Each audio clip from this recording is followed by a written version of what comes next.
Travis Hunter. Oh. Got the Heisman. I mean, he put Colorado on the map along with Dion. You name it, he's done it. Heisman Trophy winner, played both ways. Almost 100 receptions in college his junior year for over 1,000 yards. Where do you think he's going? I think he's going to the New England Patriots. I think they need help on both sides of the ball, so why not draft a two-way player? You know, they don't need a quarterback. No. They need a receiver, and if it doesn't work out at receiver, he can play defensive back. If it doesn't work out on defense, he can play receiver. It's a win-win situation. It's a good situation to be in. Wow, this is incredible. Man, that'd be great. Will he play both ways? Welcome to Dudes on Dudes. I'm Julian Edelman. And I'm Rob Gronkowski. And this is the show where your favorite dudes get to talk about their favorite dudes. Today, we got a Freaks Mega Cut. Freaks Mega Cut? All the freaks in one episode. All the freaks in one episode. What are we going to talk about today? Our favorite Randy Moss stories. When some reporter came up to him and said, Randy, what do you think about getting fined? And he said, straight cash, homie. What makes Josh Allen so elite? It's just truly showing how much knowledge he has of the game. And he takes it to a new level every year, and he took it to even another level this year. Travis Hunter playing both ways in the NFL? Well, I don't think anyone's played like this. He's averaging 114 plays per game. That's gnarly. And for the chillest dude of the week, presented by Coors Light, we name our Freak of the Year. Let's go. Dudes on Dudes is a production of iHeartRadio. Great being back in the Nuthouse, isn't it? Yeah, Julian, that's why I brought a Nuthouse present here. I was actually in San Diego. I was at, some Indian gaming convention, which was a great time. Love the Indians. Love what they do, to bring entertainment to us. And I was walking by a booth, and they were like, can I take a picture? And, they had these vacuums in the booth, and I was like, give me a vacuum, and I'll take a picture with you. And they're like, deal. So they gave me that vacuum that I wanted. And then I was like, how am I going to bring this vacuum home? And then I was like, oh, great idea. That's going to be my present to the Nuthouse. I haven't been to the Nuthouse in a while.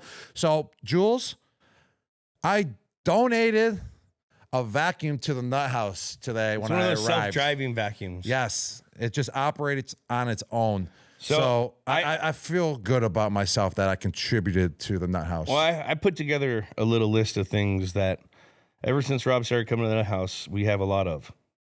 One, beverages, whether it's protein shakes, free, some kind of sport drink, something. There's always a massive amount of boxes of sport drinks coming to the Nuthouse because of Rob. Well, isn't that a positive? That's a positive. All right, phew. I felt like you were talking about it like it was a negative. I mean, we need protein. We need to stay hydrated. He's brought a speaker.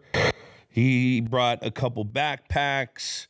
The robot cleaner, we got that. Tequila a few times. And I'm not talking like one bottle of tequila. I'm talking it's like massive, huge bottles of tequilas that he gets at these events that are for big parties. That he just comes here and he's like, here, guys, take this. Mm-hmm. So we have 20 of those. Bunch of clothes and merchandise from a bunch of different brands that send to the Nuthouse for Rob. Body wash and shampoo. Mm-hmm. Always has deodorant sent to the house. That was from the LA Bowl. LA Bowl. The Gronk LA Bowl. Gronk LA Bowl. And dog shit. Yeah, it was the Art of Sports. They sponsored the LA Bowl. So yeah. I want to officially give Rob the new name, Roberto Claus. Thank you. But you always bearing gifts when he comes. You couldn't give me that name because that name has already been established. And you know the guy that already established that name, Nate Ruckdaschel, my childhood friend who lived with me in Foxborough, Massachusetts. I don't know Nate Ruckdaschel. I know Nate Dogg. Yeah, Nate Dogg. He actually gave me that name before because of how many presents I always brought home from the facility. Dinners, plates, silverware, blenders. And he's like, you Roberto Claus now. And I was like, yeah, that's right. He said that? Yeah, he said that before. So Nate Dogg, shout out. Yeah, I'll take it, though. And by the way, if you go to Rob's house back in Foxborough, so all you'll see is the to-go boxes from the Patriots facility. You'll see lunch meat in these to-go boxes. You'll see fruit in these to-go boxes. Rob would leave the facility with 4 bags, he just left Costco with just hot food to bring to his fucking house.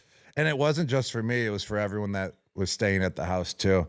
And I made it feel like it was a gesture like that costed me money too. I'm like, yo, I brought home meals for you. Like, they're going to take it out of my paycheck. Like, so you better appreciate me even more. There'd be like 1 or 2 nights a week where there'd be a specialty thing in there where they'd throw in some cheddar. You have fillets and shit. This is just so great to be back in the Nuthouse together. It is. I love it. I'm so glad it didn't burn down, Jules, because we would be in a bad situation. But I would have, supported you, and I would have showed up with a bag of goodies still. Yeah. He probably would have showed up with the house. Yeah. Rob would have just had some company would have sent Rob a fucking portable house for us to shoot in. Yes, I would have. And all it would have had a note to say, please tag us. Well, that's Roberto Claus for you. Roberto Claus. Please tag us. I get it. Oh, you're crazy. Thanks for bearing with us, guys, through the remote with these remote episodes. We want to be in the studio, and we'll get there.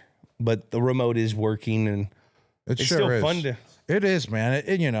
I get to hang out on the East Coast because I'm an East Coast guy, so it's hard to be out on the West Coast all year long. But, and it's good for us because we still get to hang out. And it's like, it's hanging out in 2025. A marriage relationship too. We'll never get sick of each other. And it's sometimes it's good to be long distance. And then when we see each other again, it's like an explosion. Yeah. Yeah. The Nuthouse explodes. Little ration time. Oh, man. Let's get into the chillest dude of the week, brought to you by our favorite beer, Coors Light. Get Coors Light delivered straight to your door. Visit CoorsLight.com/dudes. And remember, celebrate responsibly. Come on, Jules. Roberto. Give me that Coors Light. Roberto. Fumble, but we recovered. Cold as the Rockies. Thank you, Coors Light, for refreshing me. And we're naming our freak of the year. Jules, who is it? Travis Hunter. Oh, makes sense. Why wouldn't it? This guy's won the best award for offense player, defensive player, best receiver, best corner. He's got the Heisman. I mean, he put Colorado on the map along with Dion. You name it, he's done it. Heisman Trophy winner, played both ways. Almost 100 receptions in college his junior year for over 1,000 yards, 15 touchdowns. I only had a total of 15 touchdowns in my career in college. I think it was 6 my freshman year and then 10 my sophomore year. Oh, no. I had more than 15. I had 16, baby. That's right. But he had 15 in 1 year. 3 interceptions playing defense and played a total of over 1,400 snaps. This guy's incredible. He is the chillest dude, of the week, and he's the freak of the year. Freak of the week? Where do you think he's going? No, freak of the year. I think he's going to the New England Patriots. I think they need help on both sides of the ball, so why not draft a two-way player? They don't need a quarterback. No. They need a receiver, and if it doesn't work out at receiver, he can play defensive back. If it doesn't work out on defense, he can play receiver. It's a win-win situation. It's a good situation to be in. Wow, this is incredible. Man, that would create. Will he play both ways? I think so. I'll answer that. I think so, but just a package on whatever one that he's not playing full time. Yeah, I mean, I don't think he's going to play full time both ways. No. I just don't think a team's going to invest a lot of money into him to do that when you could get more out of him with, playing on one side and then giving a package on the other. We've already gone over that a million times. You ready? Browns, Patriots, or Giants. Go. Name one of those teams that he goes to. You only get to pick one because he only. I don't think he's going to to the Giants or the Browns. I don't think the Patriots are going to get him either. Well, then where is he going? This is where is he going? Well, who's next? Kansas City Chiefs? No. He's dropping. What's the top 10? To the 31st pick. I hope he doesn't go to the Jags, but no, I don't hope he goes to the Jags either. I mean, I bet you the Jags pick him up though. No, he can't go to the Jags. I can see him go to the Jags. No, I think Travis Hunter's going to the Jags. It won't be fun though if he goes to Jacksonville. It's kind of like a career killer. Someone trade up for him? It needs to be fun. No. It needs to be a fun market for Travis Hunter. Since I don't think people are going to trade up for a non-quarterback. He needs to go to a New York market, Patriots rusher market, something like that. Even Cleveland's better than Jacksonville. Is he the most talented player in the draft? Of course, because he plays both ways. So that's talent. Yeah. Yeah. Well, it's going to be exciting. It will be. Well, but he has to go to a market where it's exciting as well. Like I said, the Jaguars isn't really an exciting market. Even when the Jaguars are good, it's still not, that exciting. Like, it's just not a market that's exciting, I guess. Jaguars haven't been exciting since Mark Brunell retired. You want to know what was exciting, though? You want to know what was exciting, though, is when I went to the Players' Championship in Jacksonville a couple weeks ago. That was exciting, man. I took a hack with my 6-iron on the 17th hole, which they call it the Green Island. Great shot. 5,000 fans around me. They were cheering, and then the ball landed right in front of the island, but still a great shot. I was proud of myself. So that's the coolest thing about Jacksonville is the Players' Championship at the TPC course, right? Yeah. TPC? Yeah. TPC. And Travis Hunter probably could put it on that island. And that's the chillest dude of the week. Thanks to our favorite beer, Coors Light. Get Coors Light delivered straight to your door. Visit CoorsLight.com/dudes. Celebrate responsibly, folks. Yes. Shout out Travis Hunter for being the chillest dude of the week and also the freak of the year. Brought to you by Coors Light. Let's get into these freaks. Freaks. And we're going to start with a former player, a guy that everyone knows, a Hall of Famer out there. Guy that we played with. A guy that we played with on New England. On New England. About 2 years for you. 2 years for me. A quarter season for myself. My rookie year. 1 1/4 for me. But everyone knows who he is. Randy frickin' Moss. Please pull the picture out. Randy Moss was an absolute dominant force on the football field. I didn't want to put him in the category right away. You can't. I didn't want to describe the category he was yet. We're not starting the clock yet either, are we? But the guy had personality. Everyone loves him to this day. Yeah. He's a great TV. He's awesome on TV. TV analyst now. Awesome on TV. He's mossing people still to this day. You got mossed. With his segment. You got mossed. And you know who this is, Rob? You know this shot's from? No, what's the shot from? This shot is from when he was leaving the players' parking lot, I believe. I think on a Tuesday after he got fined for mooning Green Bay. Remember he got fined for mooning Green Bay? And this is like right immediately after when some reporter came up to him and said, Randy, what do you think about getting fined? And he said, straight cash, homie. That's what Randy is. And that quote is still used to this day. Straight cash, homie. Straight cash, homie. Whenever I pay anyone in cash, I always say straight cash, homie. Always. Every single time. That's going to live on forever. How many years ago was that? That was a long time ago. 20? No, it wasn't 20 years ago. I was in high school, man, when that happened. He was on the Minnesota Vikings, right? Yeah, he was on the Vikings at that time. So that was like what? 05? Maybe 04? I think we need to start this. 20 years ago. Do we start the clock now? Rob's got a little research that he's done. Now, Rob, how did you get this research? I just typed in the player's name on Copilot and what type of, football player they are or person they are, and it just popped up. And, you got to work smarter, not harder, Jules. You got to work smarter. That's what it's all about. It is. So let's. What did Copilot say? And this will also help out my reading skills. See, dudes on dudes. I mean, we're not the smartest dudes, Julian. No. But we're also not the biggest idiots. I mean, we have common sense. Yeah. And we're here, doing this show as well to help us out in life as well. I would say we're idiots. Creative. I would say we're idiots. We're not dumb. Yes. We are idiots in a good way, though. In the best way possible. We're not like IQ gonna knock you off the charts. Yeah. But, we're also not going to spend, all your money. If you have $2, you're not going to spend $50. That's common sense. Yeah, exactly. There you go. You hit it right on the nose. And our reading skills, I wouldn't say are, No, my reading skills are terrible. Everyone knows. There. So this is going to help my reading skills. It's going to help my creativity doing this show as well. And that's why I wanted to do it. I feel like it's going to help us out on Fox, just being able to talk. So we're building muscles. And we're also going to invest in NVIDIA because we're going to use their AI. Let's go. So here we go. Or no. We got Randy Moss, right? Yeah, Randy Moss. All right. What is Randy Moss? Randy Moss was a dynamic and explosive wide receiver known for his exceptional speed, leaping ability, and playmaking skills. His deep threat capability made him a constant challenge for defenders as he could stretch the field and make spectacular catches. Moss was renowned, right? Yeah, renowned for his ability to make acrobatic catches and score touchdowns, earning him a reputation as one of the most talented and dangerous receivers in the NFL.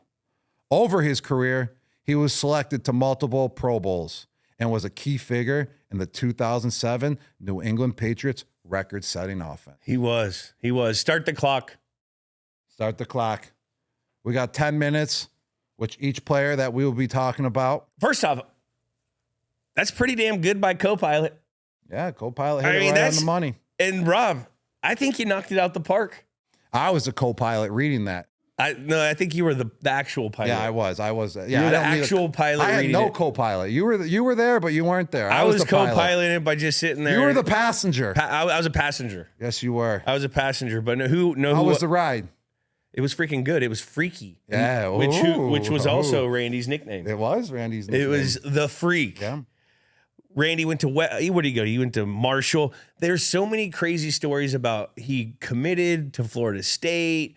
Then he went to Notre Dame. Did you ever hear those? I never heard any of those stories, but he ended up at Marshall University. Where is Marshall anyways? West Virginia. It's in West Virginia.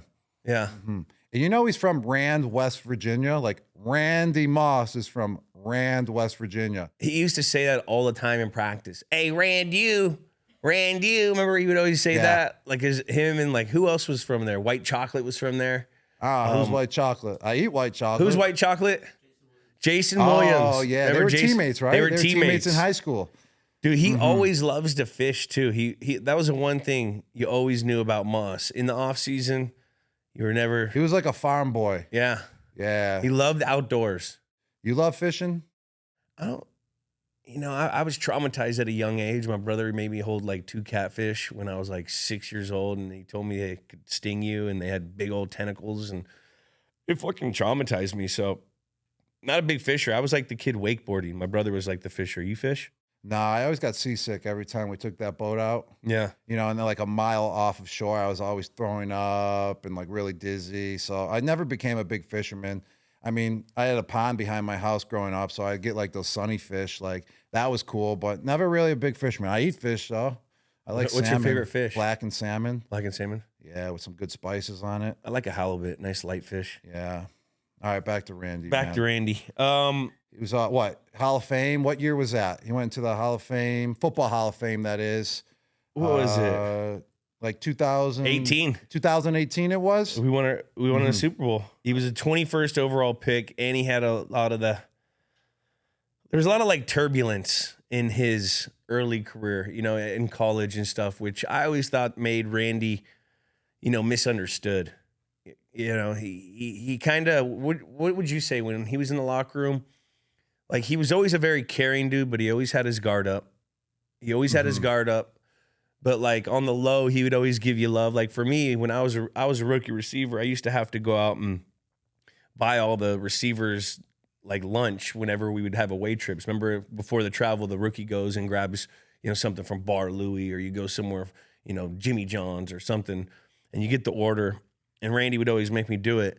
But I was a 7th rounder, so I wasn't paid by any means, and guys would be giving you crazy orders. Randy would always throw me like $300-400. He'd pay for it and make me go get it. So like he was just always quite like, he would kind of get on me in front of people, but then when there was no one around, he'd always love me up, and I think he was just putting that on there to make me accountable. Yeah, for the quarter year I played with Randy, I thought he was a great teammate, man. And like you said, I feel like he was misunderstood in the public eye a little bit. He didn't really care about, the glam and all that. He just rubbed it off his shoulders like it was nothing, like it was water, man. But he cared about being a good guy, and he never thought he was too big for anyone else. I mean, Randy was the best wide receiver in the game at the time, maybe of all time.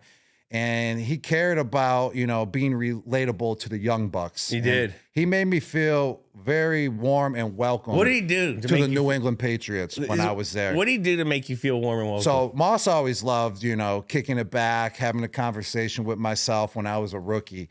I was struggling. I was in the playbook like crazy, struggling a little bit, but he just loved how I played the game. And he always imitated me because I was big, I was goofy. And he liked that kind of stuff, he loved it. And every time I had a catch or, had a touchdown, I'd be like myself, I'd be giggling like this. He'd be like, dude, bro, you always giggling. You're always having a good time, Gronk.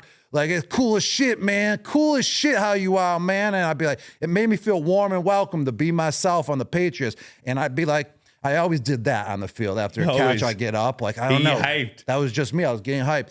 And Moss was like, man, I like how you do this, man. I like that cool shit how you do that. Like, I'm going to do that after I score a touchdown. I was like, for real? He's like, yeah, I'm going to do that. So what happened? I think game number 2. Buffalo. Versus Buffalo, he scored 40-yarder post right down the middle, like Randy Moss does, because he's the fastest wide receiver I probably ever seen play the game. Freakish, stride. It looked like he was going slow. He looked like, but he was just always passing people. And he was just gliding. It was like a jet ski on water, like on flat surface, just gliding across the water. Yes, and it didn't look like he was going 70. No. But he was going 70, maybe 80. On water, which is fast. Yes. So we get to the game, he scores that touchdown, and he starts doing this. He's being Gronk in the end zone, and I'm 21 years old, and this is Randy Moss. Frickin' Moss imitating me after one of his touchdowns. And I thought it was the coolest thing. I actually never even shared that story with anyone. I'm talking I never shared that story with a friend, a family member. It's just kind of known within the team, within the team and the organization. So that's one of the coolest stories of all time, about Randy Moss that I have personally. And he just made me feel welcome to the team. And he just made me feel like myself because he just loved how I was and how I played the game. And it was just a special moment, that's for sure. He fucked with dudes that worked hard. He did. I remember on Tuesdays, he would come in and do these workouts where he would do side step ups, these step ups, quick feet. And so I would jump in with them every once in a while. And he'd do all these medicine ball things where he'd have one leg on a medicine ball and do a push up and, was working your core. And so I would always see him do shit and then I would go do it. I want to do anything Randy did. But if he saw you working, he never really busted your balls. That's the kind of guy, but if you were talking and you were a guy that wasn't hurt or something, any of the Patriot guys, you're going to hear shit. You want to also know why I would say Randy was misunderstood a little bit? Because he was real. Yeah. And when people are real, people don't like that, man.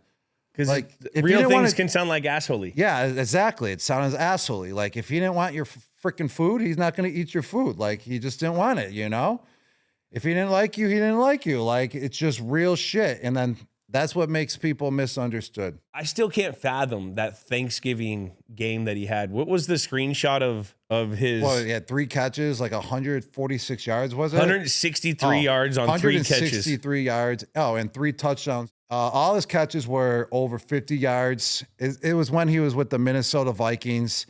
Thanksgiving Day. He ate the turkey after the game as well. Yeah. It was just Moss being Moss. Well, Randy was so special that we actually had a play named after him. Moss. Yeah. Moss. Haas Moss, which was the Moss signal. That was the signal because it was all goes. It was a go on the left. There was a seam on the left. There was a seam on the right.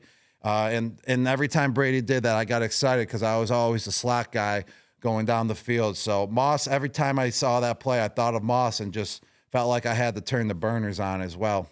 Rob, you had how many? What was your biggest touchdown season? I had 17 touchdowns in 2012, but 18 because one of them counted as a rush. 18 touchdowns. He had 23 touchdowns. How fucking nuts is that? Freaking nuts. I don't think anyone's ever going to touch that. I don't know. With the 18, I don't think anyone's going to touch it still. No way. Still? Because guys aren't playing as many games. Yeah. They don't play the whole season. Yeah. I mean, that's not the year. reason why. I think just because Moss was just so dominant. 23 touchdowns. Because when you have 23 touchdowns, Moss was only one who can get away from double coverage and then run away from it because he was so fast and freaky. Ain't no one ever going to touch that 23 touchdown record. I mean, I was pretty close that one year when I had 17. And then actually, he was at practice, one of my best training camps of all time when we were in West Virginia. Moss came, at that dump Greenboro. place. Yeah, Greenboro. It's great for football. Coaches loved it because all you did was focus on football. But we couldn't go to the casino, though. It was fucking bullshit. Good thing we would have lost all our money or won a lot more money and then could have retired in training camp. But Moss was there when we were facing the Saints in practice, and I was dominant, man. This was a year I was on fire, unstoppable. It was actually the year we won the Super Bowl versus Atlanta when I was unstoppable. And it was just unfortunate that I got lit up the middle that year, but I had like 4 touchdowns in a row versus the Saints in 7-on-7, and Moss was right there. And I was like, Moss, I'm coming for you, man. That touchdown record is mine. You go, Gronk. You got it, boy. You're the only one, Gronk. You're the only one that can beat my touchdown record, Gronk. You got this, boy. I want to see you do it. I go, Moss, I am going to do it, buddy. I'm coming for it. 23, no problem. I mean, it was kind of a realization at that time. I was dreaming big, but it was just so cool to have Moss right there. Hell yeah. Talking shit to Randy Moss that I'm going to beat his touchdown record in middle of practice. It like was one of the coolest moments I've ever had in practice. Moss, you the man. And the freakiest catch I've ever seen Moss make that I will still remember for the rest of my life. The Revis? Is the Revis catch. It was the second game? It was the second game of the season. That was my first start. It was. So when he did the imitation of me, it was actually the first game of the season. I think we played. No. This was I don't think you were there yet. No, I was there. So we played Cincinnati, my very first game. Yeah. Then we went to the Jets. We lost. Most freakiest catch I've ever seen. We lost the game. Yeah, we lost the game. Brady just tossed it up there. He let the play develop. No one was open, so he tossed it up. One-on-one coverage. Moss versus Terrell Owens, the best cornerback in the game. Moss put his hand up in the air and just snagged it, one-hander, right in the end zone, about 3 yards in. It was freaky because he extended all the way. It wasn't like it was like close to his body. He made that extension. But it was effortless, you know how hard too. that is? Effortless. It looked like he barely did it, though. When he was going, he was just like, ooh. And then we played the Buffalo Bills the third game, and that's when he did the imitation. The imitate or the with the fan. He was imitating me. Of myself. The third game, yeah. The Gronk giggles, and then we played the Miami Dolphins, the fourth game of the season, and then after that game, he wasn't there. He wasn't there anymore. It was sad. It was. You want to know something, Jules? Oh, I remember it, man. I remember it. We were partying, man, when he got traded. Were we? It was Monday night. And you know us, we were young bucks, man. We went to Foxwoods, the casino. Did we? And we woke up. Because was it a Monday night game? It was a Monday. Was that a Monday night game? It was a Monday night game. So did we have a bye week yet? I think we had a bye week or something because we went to Foxwoods Tuesday night because it was industry night at Foxwoods. And you know us, we're in the industry of partying at that time. We were maniacs.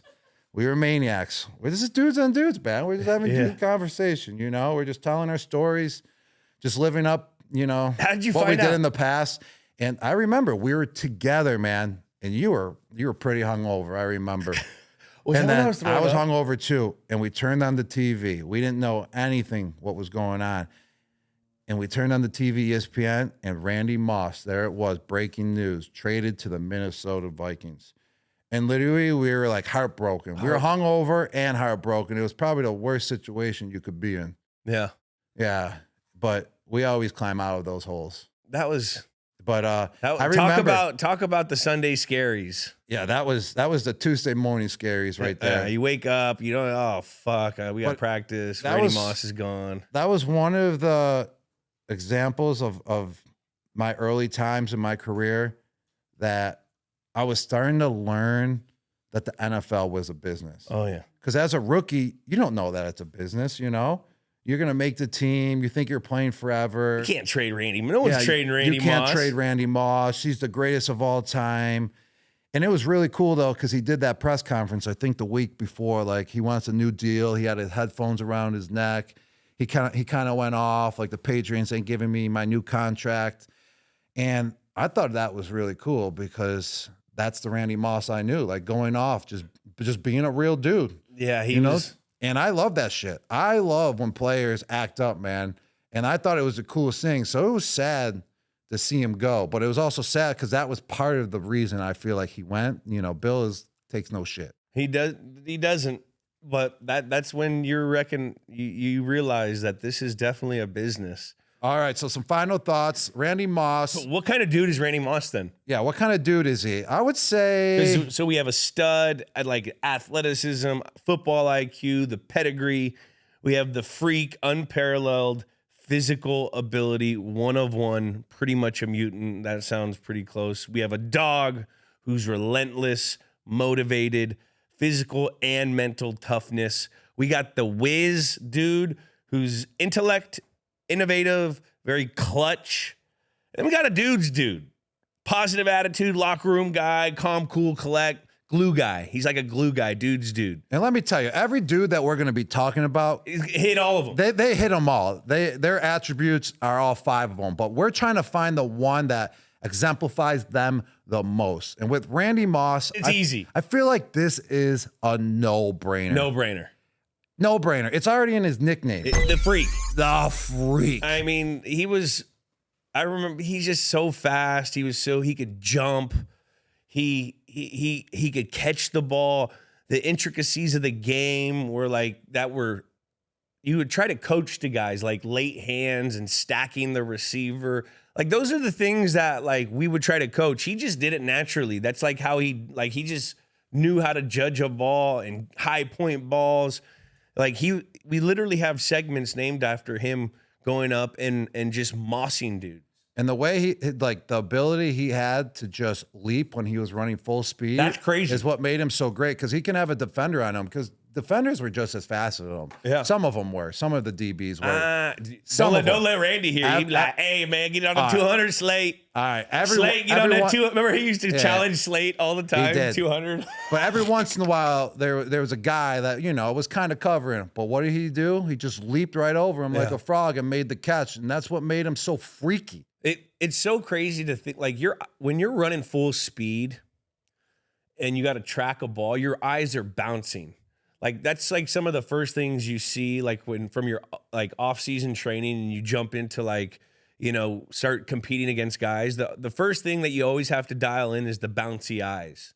My eyes would bounce and I'm going like a guy to go full speed and be able to concentrate and then like effortlessly like a ballerina jump off one leg, go back, moss a dude over two. Like that's a freak. He's a freak.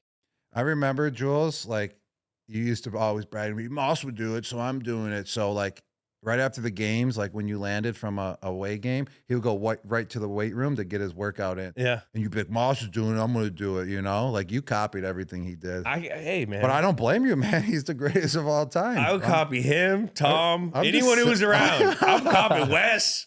I'm copying. It's a copycat league. Yeah. All right. You loved your dudes. I love you dudes. loved hanging on your dudes. Well, that was one dude you wanted the dude on. You become a creature of the dudes you hang around. That's the truth. You become a dude of the dudes. That's why I'm podcasting now, because I've been hanging out with you, Jules, and you have your podcast, so I wanted a podcast. See, now it's just dudes rubbing off on dudes. So we did Randy Moss. All right, freak of nature. Freak. No doubt about it. He's a freak, dude. No question. Let's get on Vince Wilfork. Big dog Vince Wilfork. Big V. Oh, my God. I wonder why something. Thanksgiving. Something to block. Thanksgiving is his favorite holiday, I bet. Start the clock. What's AI got to say? Vince Wilfork, standing at 6'2" and weighing around 325 pounds, played as a dominant nose tackle in the NFL. 325? Primarily, I think he was like 350 at one point, 360. Primarily played for the New England Patriots and later for the Houston Texans. Growing up in Boynton Beach, Florida. I think so. Boynton? Yeah. Boynton Beach, Florida. Wilfork was a track and field standout before switching to football at the University of Miami. Selected 21st overall in the 2004 draft, he was known for his strength, size, and ability to stuff the run, often drawing double teams and anchoring defenses with his power and skill. Over his career, Wilfork recorded 560 tackles, 16 sacks, and 3 interceptions, earning 2 Super Bowl championships, 5 Pro Bowl selections, and a reputation as one of the best defensive tackles of his era. Known for his charisma and a love for barbecue, he has remained a beloved figure off the field, where his big personality and big hits made him a fan favorite. That's a lot by AI. The long synopsis. That's the longest one we had so far, but Vince deserves it. Heck yeah. 100% deserves it. He's the biggest guy so far we've been talking about. He's about 365 pounds. I think they got it wrong there. This guy can eat you up, man. He's lost a lot of weight now. He sure has. He looks really good, man. He does. Really good. It looks good on him. It's just sad that, he's not coming back, though. I know. Because every good player, you always have that imagination that they're going to come back. He always thought V could, I think V could still play. You just have that thought about him. What's the first thing that comes to your mind when you think about Big V? the barbecues, you know. He came out with his own barbecue sauce. I'm pretty sure Mr. Kraft used to have that team get-together, team bonding at his house in the Cape after you made the team. It was right at the end of August. What holiday is that right at the end of August? Labor Day? Yeah, Labor Day. Yep. And it was Labor Day week, and we would all go up there, and there'd be ribs, there'd be, you know, steaks, and then here comes Big V coming through, and he'd bring his own barbecue sauce every single year. And I wouldn't eat those ribs or the sirloin or, you know, the burger meat until that barbecue sauce got there. And once Big V showed up, hey, Big V, pass that sauce over, buddy. Oh, my yeah, he loved it too, man. He loved being known about that sauce, and he just loved just the atmosphere around a cookout. I was fortunate enough to get invited to one of his cookouts. He smoked some ribs. He was in some big-ass overalls with no shirt, smoking ribs. He just looks at home when he's on a barbecue. He looks like he's at home. I remember when I was a rookie. He's comfortable.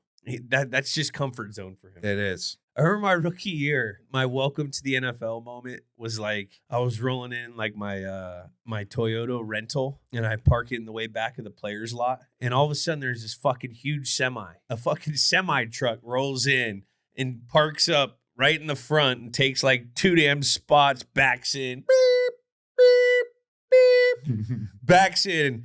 This big-ass orange semi-truck. It's fucking Vince's daily driver. Vince had like a huge semi-truck daily driver. He gets out of that thing, and it looked just like him in front of the barbecue. Just a comfort zone for him. Just a big-ass dude getting out of a big-ass truck. Big V was just fucking so cool. That was like my first welcome to NFL. I was like, holy shit. I didn't even know you could buy semi-trucks. Well, speaking of welcome to the NFL, he gave me my welcome to the NFL dosage of a hit. What in training camp, rookie year, you know the wham block. What's the wham block? Explain Where it. they let go, the guard lets the just defensive tackle free, so then he thinks he's going to go get a sack. And then a wham block is when I come across the line of scrimmage at the tight end position when I'm off the ball, and I'm the one that goes and I wham the defensive tackle and try to block him. It's like a trap for the tight end. There you go, exactly. And we're trapping the defensive tackle. So he knows it's coming. I mean, this is a specialty play that the New England Patriots been running. 9-on-7. They know the fucking script. Well before me. Yeah, it is. It was a 9-on-7. So, yeah, the defense does know the script, so they can look really good in the run game throughout that whole period. And I think they also told them this play was coming, being specifically knowing I'm going to block Vince, and they wanted to see my toughness as a rookie. So the play's called. I'm in full pads. You know, I'm like a wham block. I got to show my toughness. I got to show my keeps. I got to get the respect of my fellow teammates, especially the veterans. Wait. Let me paint the picture also. Rob's a rookie here. V was like the big dog on campus. In practice, no one really gets close to him because you don't want to piss him off. Mm-hmm. When you're new, you know, it's like, holy shit, that is a large human being. He's like so big. I think there's like something that orbits him, like on how round he is. Like you didn't want to get in his way. You didn't want to piss him off because he was very intimidating. Mm-hmm.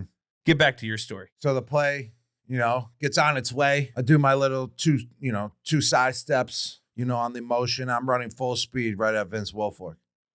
This guy peeks over to his left. He sees me coming. He has this grin on his face, knowing I was coming. He put his shoulder down. I'm going full speed at him, and he gets that leverage and just tees off on me. I went flying backwards 5 to 6 yards. I didn't even land on my back.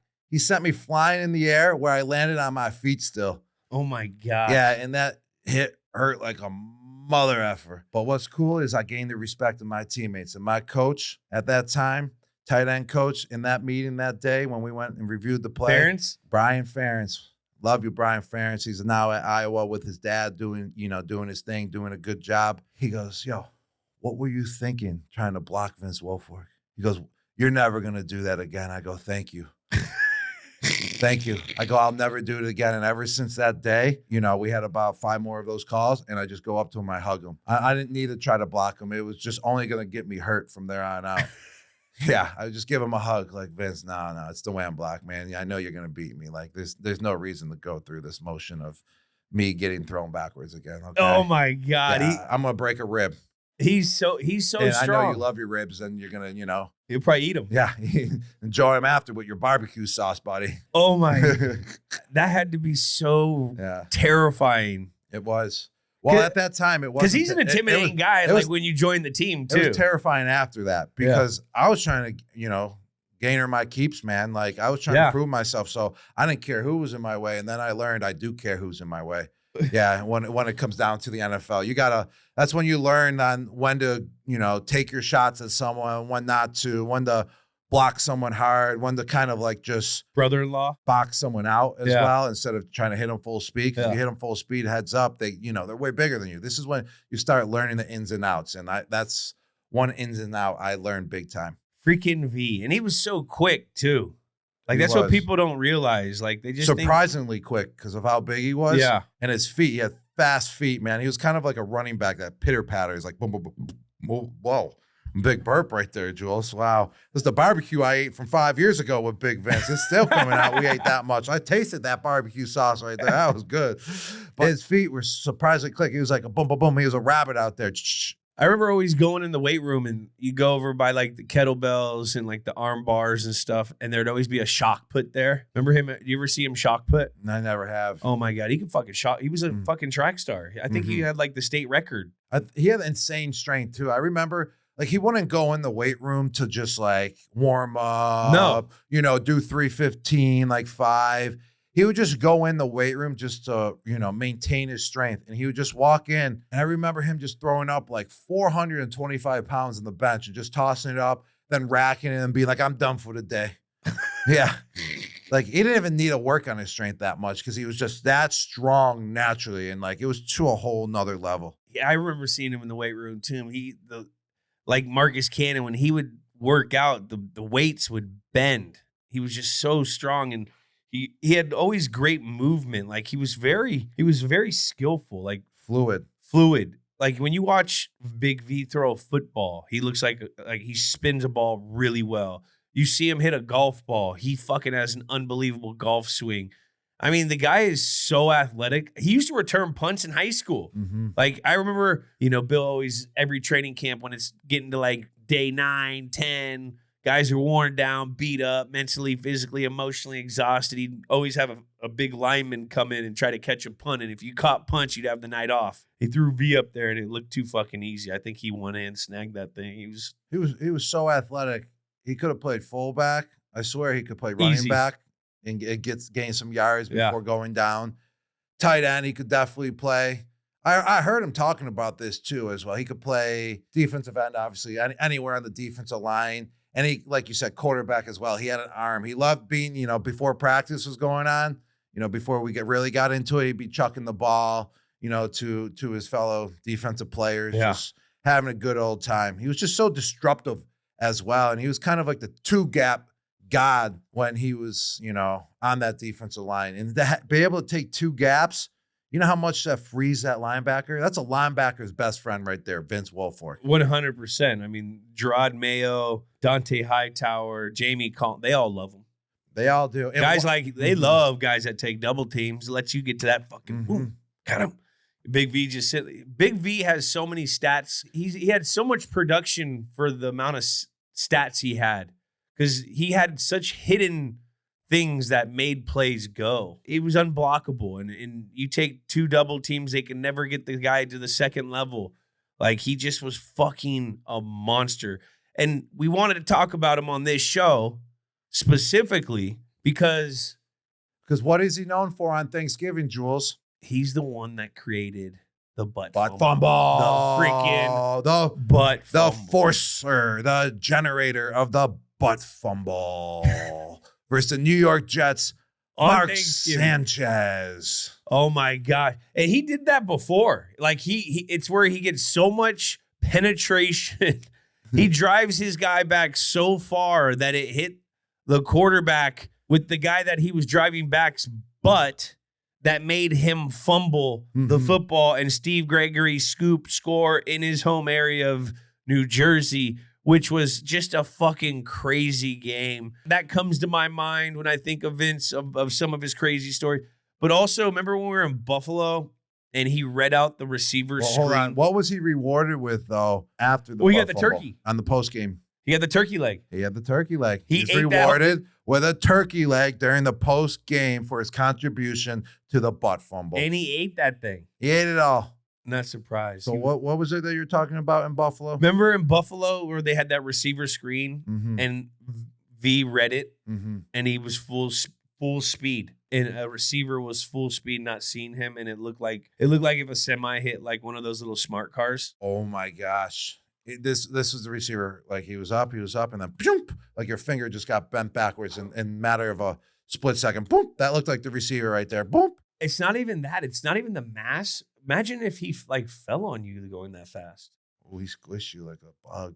Like a fucking bug. Like I bet you got his fly out of the air and it just explodes everywhere. That's kind of what happened to the Bills wide receiver. And you always he flattened him. No, it was that's a terrifying hit. Like that was a terrifying hit. There's a lot of big hits that you see. You're like, all right, you can withstand that. But when it's straight physics, when you got mass times velocity, you get force. You get fucking force. And that's what Big V was. I don't know if that's right for you physics people. Get us in there. But then also, what about his interceptions? We're talking big plays here. I mean, he had that pick versus Phillip Rivers at home in Gillette Stadium when he was that another screen or he was just I think it was it got tipped or something yeah. to him. Did he tip it? Did he tip it? Yeah, he tipped it to himself. He showed great ball skills right there. And then you saw your fast feet. Yes, and then he started just, trucking down the field like a rabbit with his fast feet. He looked nimble and he looked agile and just rumbling down the field. I don't think anyone in the world that watched that play, anyone in the world didn't want that big man to score. When a big man has that, because the ball looked like a fucking a paper towel in his armpit. Loaf of bread. A loaf of bread. I mean, it looks pumpernickel. It looks so small, and he's like running it, and like everyone is just sitting there, like, look at the big man go. Reminds me, remember Conley also did that on the kickoff return. Oh yeah, Conley against the Packers. That was cool too. I love when big men get to run the ball or score a touchdown. In the red zone. Oh, Nate Soldier. Everyone loves it, man. Yeah, Nate Soldier had that one. And the TED. It was like the Lions are doing it a lot. Lions this year. are doing it. And we're speaking of Thanksgiving, teams, Lions, and they're, don't not expect a trick play to a lineman this Thanksgiving from the Detroit Lions. Oh, I mean, or a fake punt. You're gonna. There's gonna be something like that. We talked about on this show a few weeks back, Tight End University Day or Happy Tight End Day. What is it called? National Tight End Day? National Tight End Day. There's got to be a National Big Guy Touchdown Day or a Big Guy Catch Day. It just needs to be National Big. And it's a rule in the NFL book that you have to at least run one tackle eligible play. One tackle eligible. Yeah. The guy has to be over 275 pounds, 285 pounds has to touch a football on one specific day, National Big Fat Guy Day. I like that. That's what I think we need. Like that. Who's going to start it? I think we need Big V. Yeah. Big V, come on, let's go. You remember in the butt fumble game? I remember watching it the next day in meetings. Bill rewinded it like 4 or 5 times. Barely said anything. And then got up and talked and he said, the Jets got exactly what they deserve. Did something like one of those. You know what I mean? Do you remember that? I actually was hurt that year, Jules. So I was at home just watching it from my couch, just enjoying my Thanksgiving. And I just remember that play happening. I was shocked. Because we were already dominating them. Dominating them. It wasn't even a close game at all. And just when that happened, I was giggling to myself, what a play. I'd never seen anything like that. And I was screaming too because Gregory just scooped it. It just didn't happen, a butt fumble. And directly into his hands. No, directly on the ground and directly into Gregory's hand. Yeah. But it went to the end zone of the Patriots as well. We got 6 points out of it. It was crazy. That doesn't happen usually. Usually, a play like that, usually someone just gets on it and it's a fumble recovery. It went to the house. We scored on it. Now, how do you think Sanchito feels about that? I mean, Sanchez is a good dude. He's a goofy dude. He's goofy. So I think he kind of likes it. I think he does like it. He owns it. Yeah, he does own it for sure. I've heard him reference it. He'll giggle about it for sure. It's kind of like the Miami Miracle. I own that play. Yeah, man. It's kind of like the butt fumble with Sanchez. I mean, it's okay. I mean, it happens. It's kind of like the 2004 or 2002 Frosh Off championship between the Bay Division, Ocean Division. Mm-hmm. You know, I gave this interception away, and they won it on it. It's kind of like you own it now. Fucking MA. I'll never own it. It's bullshit. It's okay, Jules. One day you'll own it. You'll get over it. It's okay, man. We're here for it. Just be thankful for other things, and then you'll get over that. You know what I'm also thankful for? What are you thankful for? That we were a part of probably two of the craziest play calls in the history of football. Mm-hmm. One, the butt fumble. Yes. What's more embarrassing, the butt fumble, or do you remember when the Colts had that stupid punt formation? That was sad. What was the down and what distance? Was it 4th and 2? And they were trying to get us on a trick. I think it was like more than 4th. It was a weird formation. They had like everyone spread out wide, and then the center. What's the down and distance? And then there was a running back behind the center or something. And then they hiked it, and everyone was in shock. Like, what the heck is possibly going on? And that's the only reason I bring this up is because the same shock factor that we had that did that butt just make that fumble and then we scored a touchdown? That same shock factor is the same shock factor we had when they did this punt formation thing. Did he really hike the ball? I'm not a math guy, but 3-on-1. I'm looking at the Colts sideline right here after the play. Are you fucking serious? What is this? This is National Football League. And they're only down by 6 in the 3rd quarter. I don't know. That's the Colts for you. That was worse though than the butt fumble. Yeah, because the butt fumble was made through force and gravity. Exactly. The butt fumble was made by Vince in that fucking 325-pound frame, 25-pound frame, taking his matchup and driving him into the fucking. I'm flabbergasted. I didn't realize we were going to get into that play. I think they rose the banner that year. That's why I never lost. Was that the banner year where they rose the banner? Still never lost to the Colts. Did we ever lose to the Colts? I did in 2009. Yeah, that was 2009. In 4th and 2. There yet, so it doesn't count. How about the big boy on body issues? I mean, he's not like it looks like muscle. It is muscle. That's why I love the ESPN the body issue because they featured everyone. Yeah, and it's cool. And they were just showing how. Were you on it? The statue, yes. How the statue of the body. Oh yeah. Represented all different types of athletes. Where's Robs? From a guy that played tackle to a wide receiver to myself, right there. Young Gronk. You want to know the running joke was about me on being on the body issue cover? What was that? The circle was really small that they needed to use. What circle? To cover me up. Yeah, you know what? I didn't they tell you it was going to be a small set? Like, there's not going to be a lot of people there. There really wasn't. There was probably like 5 to 6. How many people were on your set? I feel like there's 30 at mine. Really? 30. They all wanted to see you, Jules. You're a good-looking guy. You got a wonderful body. Now, how did the football stay on? It's a good question. I was kind of adjusting it before every shot, and then I kind of adjusted it, so I kind of found that niche. Did you have to take a Viagra to keep that thing staked up so you could just post it on there? No, it was actually one of the worst performance-looking days of my life. It was kind of chilly in there. I swear. I tell everyone the same thing. I felt like a frozen raisin. Yeah. And I was just giggling at myself every time I looked back at the pictures. I know, because your dick would be out. Yeah, it was bad. It was bad. I was embarrassed just looking at it myself. It was crazy because you would see a picture after you'd go with the photographer and your wiener would be out and you'd see the picture and then all of a sudden they'd be like, "Oh, don't worry, we could just cut that thing." Yeah, but you're sitting there worrying because you're like, you're gonna go tell everyone you know. And then that person that's reviewing the photo requested is going to tell 93 degrees in the shoot set. Mm-hmm. It was 60. 10 minutes. What kind of dude is Vince Wilfork? Stud, a freak, a dog, a dude's dude, or a whiz? I mean, he's a whiz.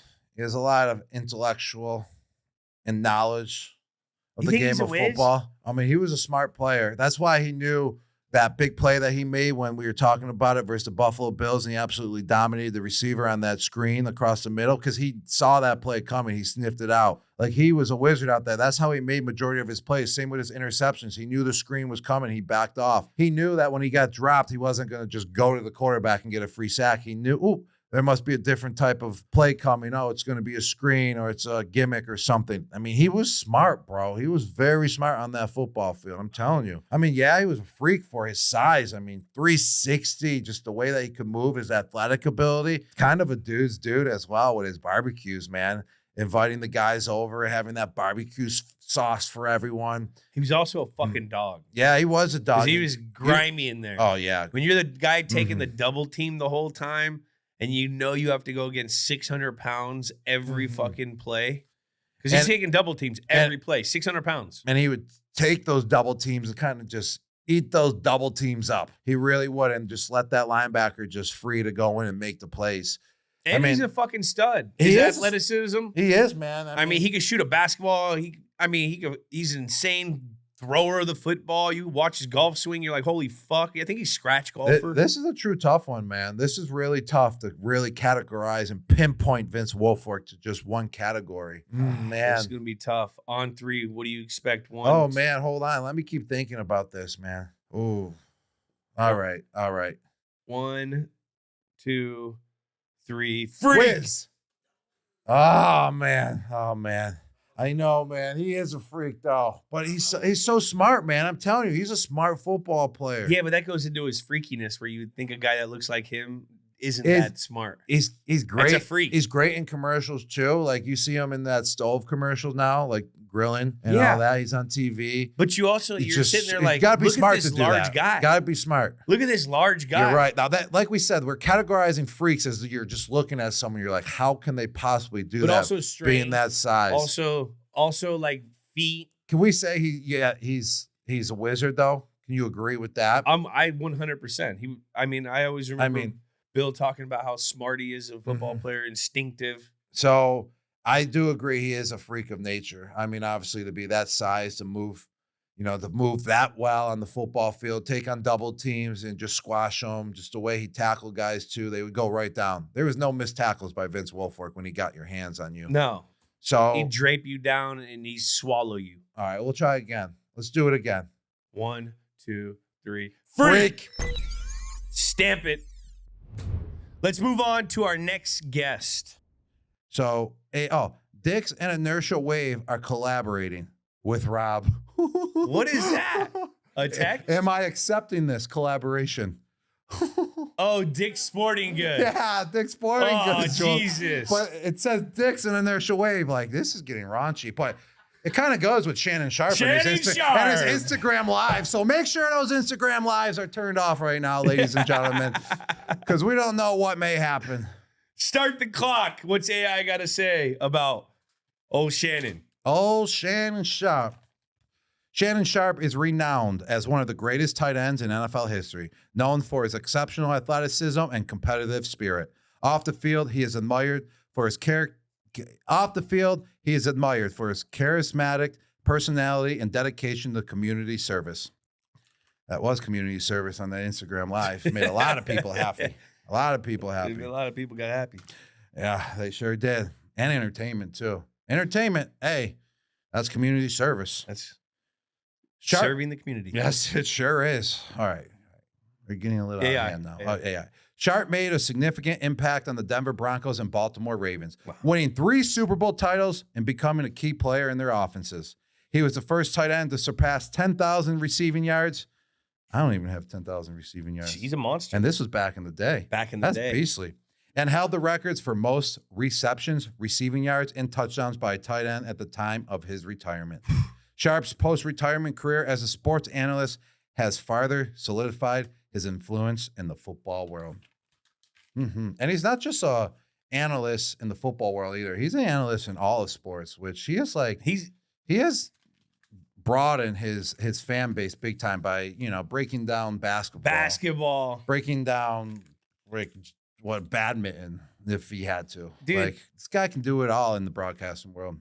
When he went up with Skip, him and Skip, like, he could battle him. He could talk. Mm-hmm. I mean, he's famous for a reason, not just his podcast, Uncle Shay Shay, and everything that he's got going. This guy's like, you could tell he's a fucking smart guy. He looks like he could still play. Mm-hmm. He sure does. He looks like a linebacker now as well. He looks like he's jacked. Like he can go out there and just level fools and just get right back up. He is jacked, and I think he posted an Instagram within the year of him benching still, and I think it was like 385. It was around there. Don't quote me the exact weight, but it was right around there, and he put it up like 5 times as well. Jesus. He's huge. Jacked. I watched a lot of the films and the mic'd up and stuff. Yeah.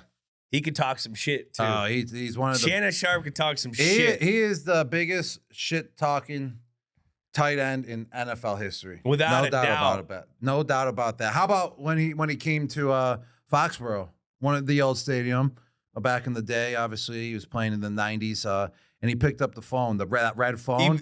No one picks up the red phone. No one picks up the phone. You get your ass busted if you pick up that phone. Hey, someone call the president. What did he say exactly? Someone call the president. We're killing the Patriots. Send in the troops. Man, something like that. It was right along those lines. Right. Yeah, we are killing the Patriots. Someone call the president. We are killing the Patriots. And this is back before like talking to the cam. Like now we see players always talking to the camera on the sideline or before a game, pregame, postgame. Like Shannon Sharpe was an innovator of a lot of that. Like when you'd see the guys warming up in the warm-ups and stuff, he'd always engage the camera, like, and let you know he's about to run up all over your ass in the game that week and start talking to the fans. He's fucking crazy.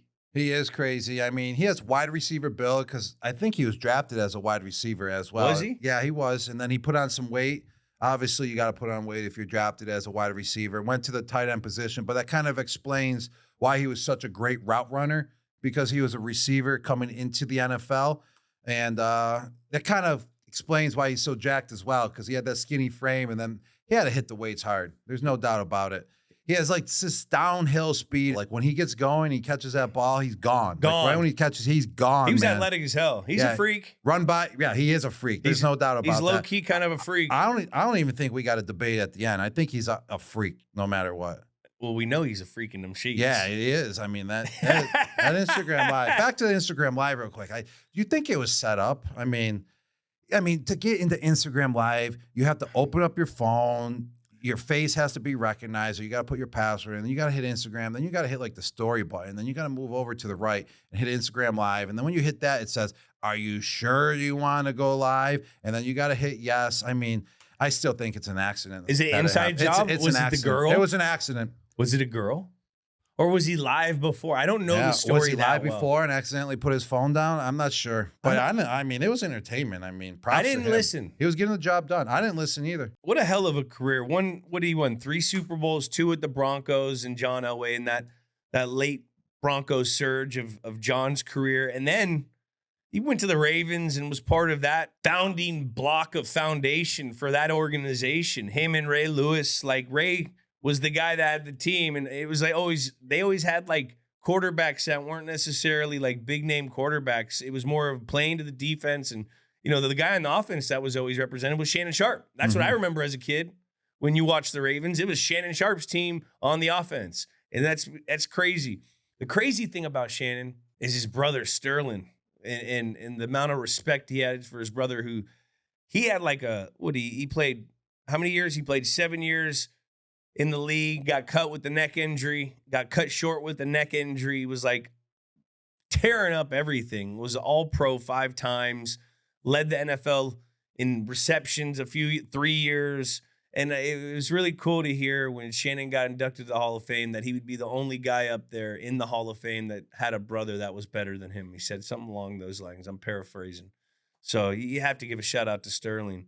And he was really good on TV back in the day too. I remember. Well, shout out to Sterling as well, because actually I didn't know any of this has ever occurred. I didn't know that Shannon had a brother. He was a monster that Packers. Played in the NFL. Thank you for the facts, Jules. Thank you for the knowledge. We're always here to learn. That was pretty cool that you know more about a tight end than I know about a tight end. So that was cool. it's pretty cool to hear the brother. It like is. he had an older brother. Like, do you have any of those stories where your older brother like punked you into? Of course. That's why I also think it was really cool that you shared that story, because I got 3 older brothers and 1 younger brother, played on their teams growing up, played same football teams in high school and college, and didn't remember Dan was on our team with the New England Patriots for a little bit. Yeah, big piece. He does have a big piece, and it's dark as well. Yeah, so it's like a double whammy, big piece. Yeah. Double whammy, big piece. Yeah, it's tan, I guess. I don't know. That's what I've heard. That's what his wife told me. You're his brother. You've definitely seen his dick. No, he's never showed me. No. I was making fun of him one time, and then his wife came in like, well, he has a bigger and darker dick than you. And I was like, well, I know that, but I'm going to keep making fun of him. Like, I already know that. That's why I am making fun of him, so I can make myself feel better. Okay, back to Shannon Sharpe, who has a sharp piece. Well, why are we Jules, why are we talking about this stuff? I don't know. Yeah. I mean, this is dude talk, though. This is dudes on dudes. Like, this is so great, because whenever we get off, subject and topic and everything, we can always just blame it on the name of the show. It's dudes just being dudes. And rambles. And no lie, that's what dudes do, man. Dudes talk about, it's weird. Why do dudes talk about piece sizes so much? Like, when it's just the dudes, like, on the couch watching the game. I don't Why think is that? I don't know. It always comes back to that. It's weird. Mono y mono. Mm-hmm. Fourth leg. The greatest trash talker of all time. I was watching him on the NFL, one of those NFL shows, top 100 shows, wherever. I had the NFL channel on, and someone told Shannon Sharpe before, don't quote me exactly, it's just along these lines. They said, hey, Shannon, you want to be famous, you want to be well known, then don't block. And Shannon Sharpe took that to heart. And he went out there and goes, I'm going to go out there and catch passes.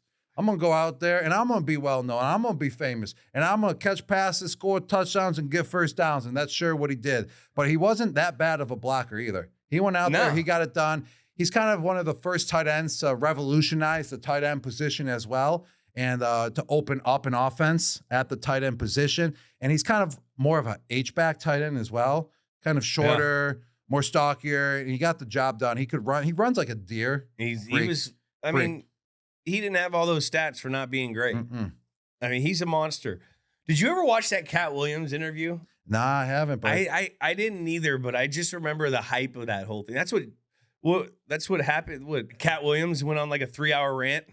I feel like Shannon would be a great time to hang out with. Like, I bet back in the day when he was your teammate and you went out to the club with him, he would be a freaking great. He would go up and talk to any girl, I bet. He just talks trash 24/7. He would go up. He'd be in the club talking to like 8 girls at once, talking garbage about his teammates, or hyping you up like he'd probably hype you up. Hyping you up. He'd like be no hyping other, you up. Hyping you up. Yo, you see my he boy got over mouthpiece. there? Yo, you see my boy over there? You see that touchdown he had? You see that? He needs a girl like you tonight. He needs a back massage. He needs some relaxation. We need him ready for next week. Can you please go over there and just sit on his lap? I'm telling you, good looking guy.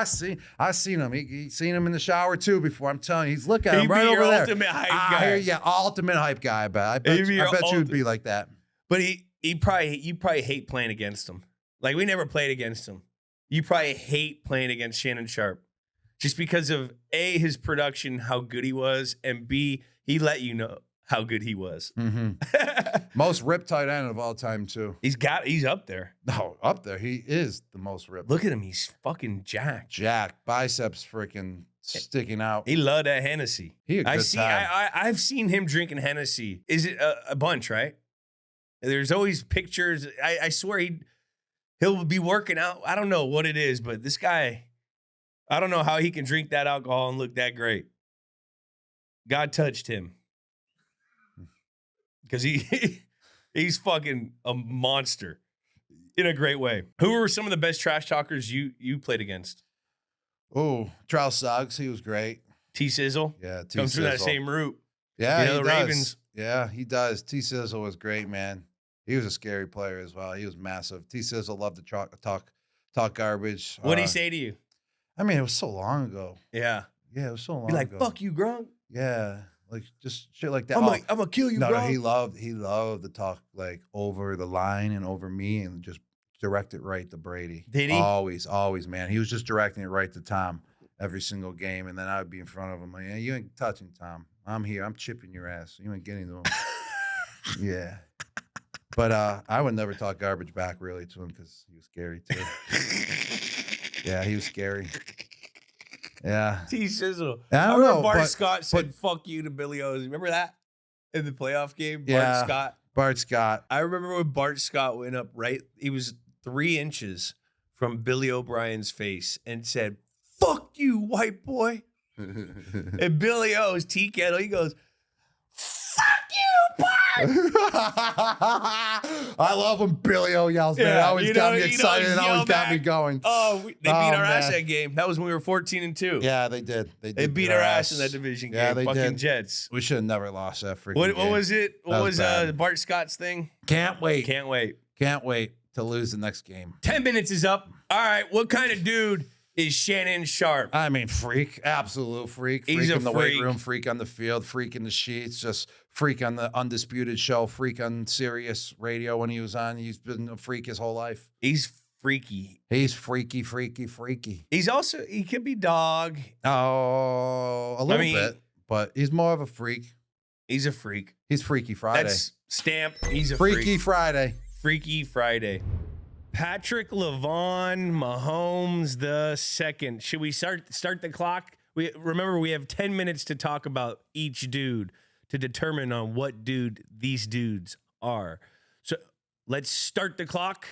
Ready, set, go. Rob, let's start with AI. Patrick Mahomes is an elite NFL quarterback for the Kansas City Chiefs, known for his incredible arm strength, agility, and leadership, leading his team to multiple Super Bowl victories. Few. Not a couple, a few. What, 3 Super Bowls? Been to how many? 4 Super Bowls he's been to? Yeah, he's been to 4. 3-time champion. Jesus. Woo. Off the field, he is admired for his humility, community involvement, and philanthropic efforts, particularly through his 15 and the Mahomes Foundation. He's a guy for the kids. Loves the kids, just like myself. I have the Gronk Nation Youth Foundation. We're for the kids. That's why I love Patrick even more now. He's for the kids. When you're for the kids, you're a good dude. When you're for the kids, you're a good dude. Mahomes, combination of talent, work ethic, and character has made him one of the most respected and influential figures in the NFL today. Wow. Tell you the truth, I don't think AI got it right. I mean, if AI got it right, it would have been a page of 10 They didn't pages. even say anything about his arm angle thing. Like everyone talks, every human talks about this fucking arm angle. He can throw the ball sideways. He can throw it, over behind his shoulder, the back. We see behind the back this year. He can throw it with his eyes closed. No lookers. I mean, Patrick LeVon Mahomes the second. He's why are you laughing? Patrick LeVon. I love how you're just saying his middle name as well. I like Patrick LeVon Mahomes the second. Yes. It's a good sound. No, I got a story with him. So back when you were balling in 2017 Super Bowl against Philadelphia and Minnesota, I had a torn ACL. And so I proceed to go out, and it's me, Cliff Kingsbury, his agent, Eric, and Jacqueline, who was working with Cliff, who's Mahomes' marketing lady, and this rookie, Patrick Mahomes. And we were all at this table at some party or some, I don't even know, club. And Mahomes was just like the coolest little dude, chugging beers. We were sitting back, chugging beers. I didn't even really know who he was because they still had Alex Smith. This was the year that he sat behind him, right?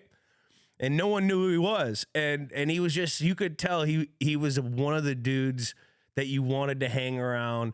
He's a fucking just good ass kid. He was like a little puppy there, man. He was just, yo, let's take a shot. You want to, and it's so crazy to see where his story's gone. I mean, he's a legend. He's an absolute legend. He is a legend. I don't have a story like that. I just met him one time really quick. It was on the set of a Subway commercial, and I was shooting, and then he was right after me. And I mean, good thing I didn't have a foot long, in my hand when I met him. That would have been a little awkward. But when I went up to him, I just got outside. Yeah, what in your pants? How would you know that, Jules? I showered with you for 9 years. Oh yeah, that's true. Yeah. Oh yeah, forgot. His brother's bigger though. Yeah, he is. Dan G. Dan G has a monster piece. Dan G should represent somewhere. All right, back to Mahomes. All right. So I just, I was coming out of my trailer. I just finished my set. Then he was coming on the set. He was coming out of his trailer. And then we just walked by each other. I just met him super quick. For about 30 seconds. We just said, what's up? I don't have a cool story like you, Jules, but he just seems like the ultimate dude, like a great guy, great teammate, person that, that will never, will ever get too big time for anyone. Like fame will never change this guy. I feel like just the way he acts, the way he carries himself, which is great. And I feel like that's why he's loved by America. The Chiefs might not be loved by America, but there's no one that says, hey, I don't like Patrick Mahomes. If they don't like Patrick Mahomes, it's because he is facing their team, that week currently and beating their ass. That is right. But overall, man, everyone loves Patrick Mahomes. They love his game. They love his personality. They love what he represents. And he's just the man, dude. Just the way he plays the game as well. He's not scared. He has no fear out there on the field. I mean, he doesn't care if he's going to get hit by a linebacker, hit by a D lineman. Just his game just brings a whole new perspective to the fans in the NFL. Definitely. And like you said, his success hasn't changed him at all. You can tell how he handles himself in front of the media, that he's such a team guy. Mm-hmm. Like when you watch him, he never points fingers. He only points thumbs. You know what I mean? He never says anything. He always puts it on himself. And that's what a lead. That's someone who we played with that did. That's what Tom did. Exactly. You know what I mean? That's why he's in that. He's doing what Tom did. I literally think Patrick Mahomes and Tom Brady have the most similar careers out of like any other quarterbacks. I mean, they both sat behind another quarterback when they got into the league, which I think a lot of first rounders should be doing that. I mean, look how much, mature Patrick Mahomes was, going in when he first started, because he sat behind Alex Smith. He got to learn. And then when it was his turn, Jaden Daniels. Yes, Jaden Daniels is the only one that I would say. Yeah, he's NFL ready. But you got to there's an exception, but majority of the time, it's better for a player, a first round quarterback to sit. Obviously Tom sat behind Drew Bledsoe. Patrick Mahomes sat behind Alex Smith, and then when it was their opportunity, they were ready to go, and they took full advantage, and then they became the starter from there on out. Didn't Josh Allen sit behind? Wasn't Fitzpatrick there for a little bit early on? He didn't come out. Jules, we're not talking about Josh Allen right now. I forgot. You're getting off track. I know. But like always, though, used to you getting off track. But you always get right back on track. That's why I love you. You just need someone there just whipping your ass at all times. I need it. Yeah. Need it. I need it too. And it really is. He's really revolutionized the quarterback position. You could put him in that same category as like Steph Curry, who's changed the position. Now, Tom, he's just a sit in the quarterback, sit in the pocket type, type quarterback. The best one to do that. The best one to do that. This is the first time where you've seen like the real athletic quarterback, guy that changes launch angles, guy that makes plays with like second plays within the plays, really succeed and do what he's done. And it's made like, you see the kid at Nebraska, what's his name? Dylan Raiola. I mean, you have now young kids trying to look identical to what Patrick Mahomes is doing. And you see a lot of that. You saw a lot of that with Aaron Rodgers and his play, how people emulated how he plays. You look at how Jordan Love throws and all these younger quarterbacks, the Zach Wilsons, their little jump passes where they try to get that ground force production. Mahomes is also doing that. Now people are looking at Mahomes. He's that next generation where everyone of these little kids is really emulating, which is very parallel to what Steph Curry did the NBA. And what also the factor is with Steph Curry now is that he can hit a three-pointer with a 7-footer in front of his face with the best guard guarding him. While he can hit a three-pointer off of 1 foot falling backwards on a fadeaway.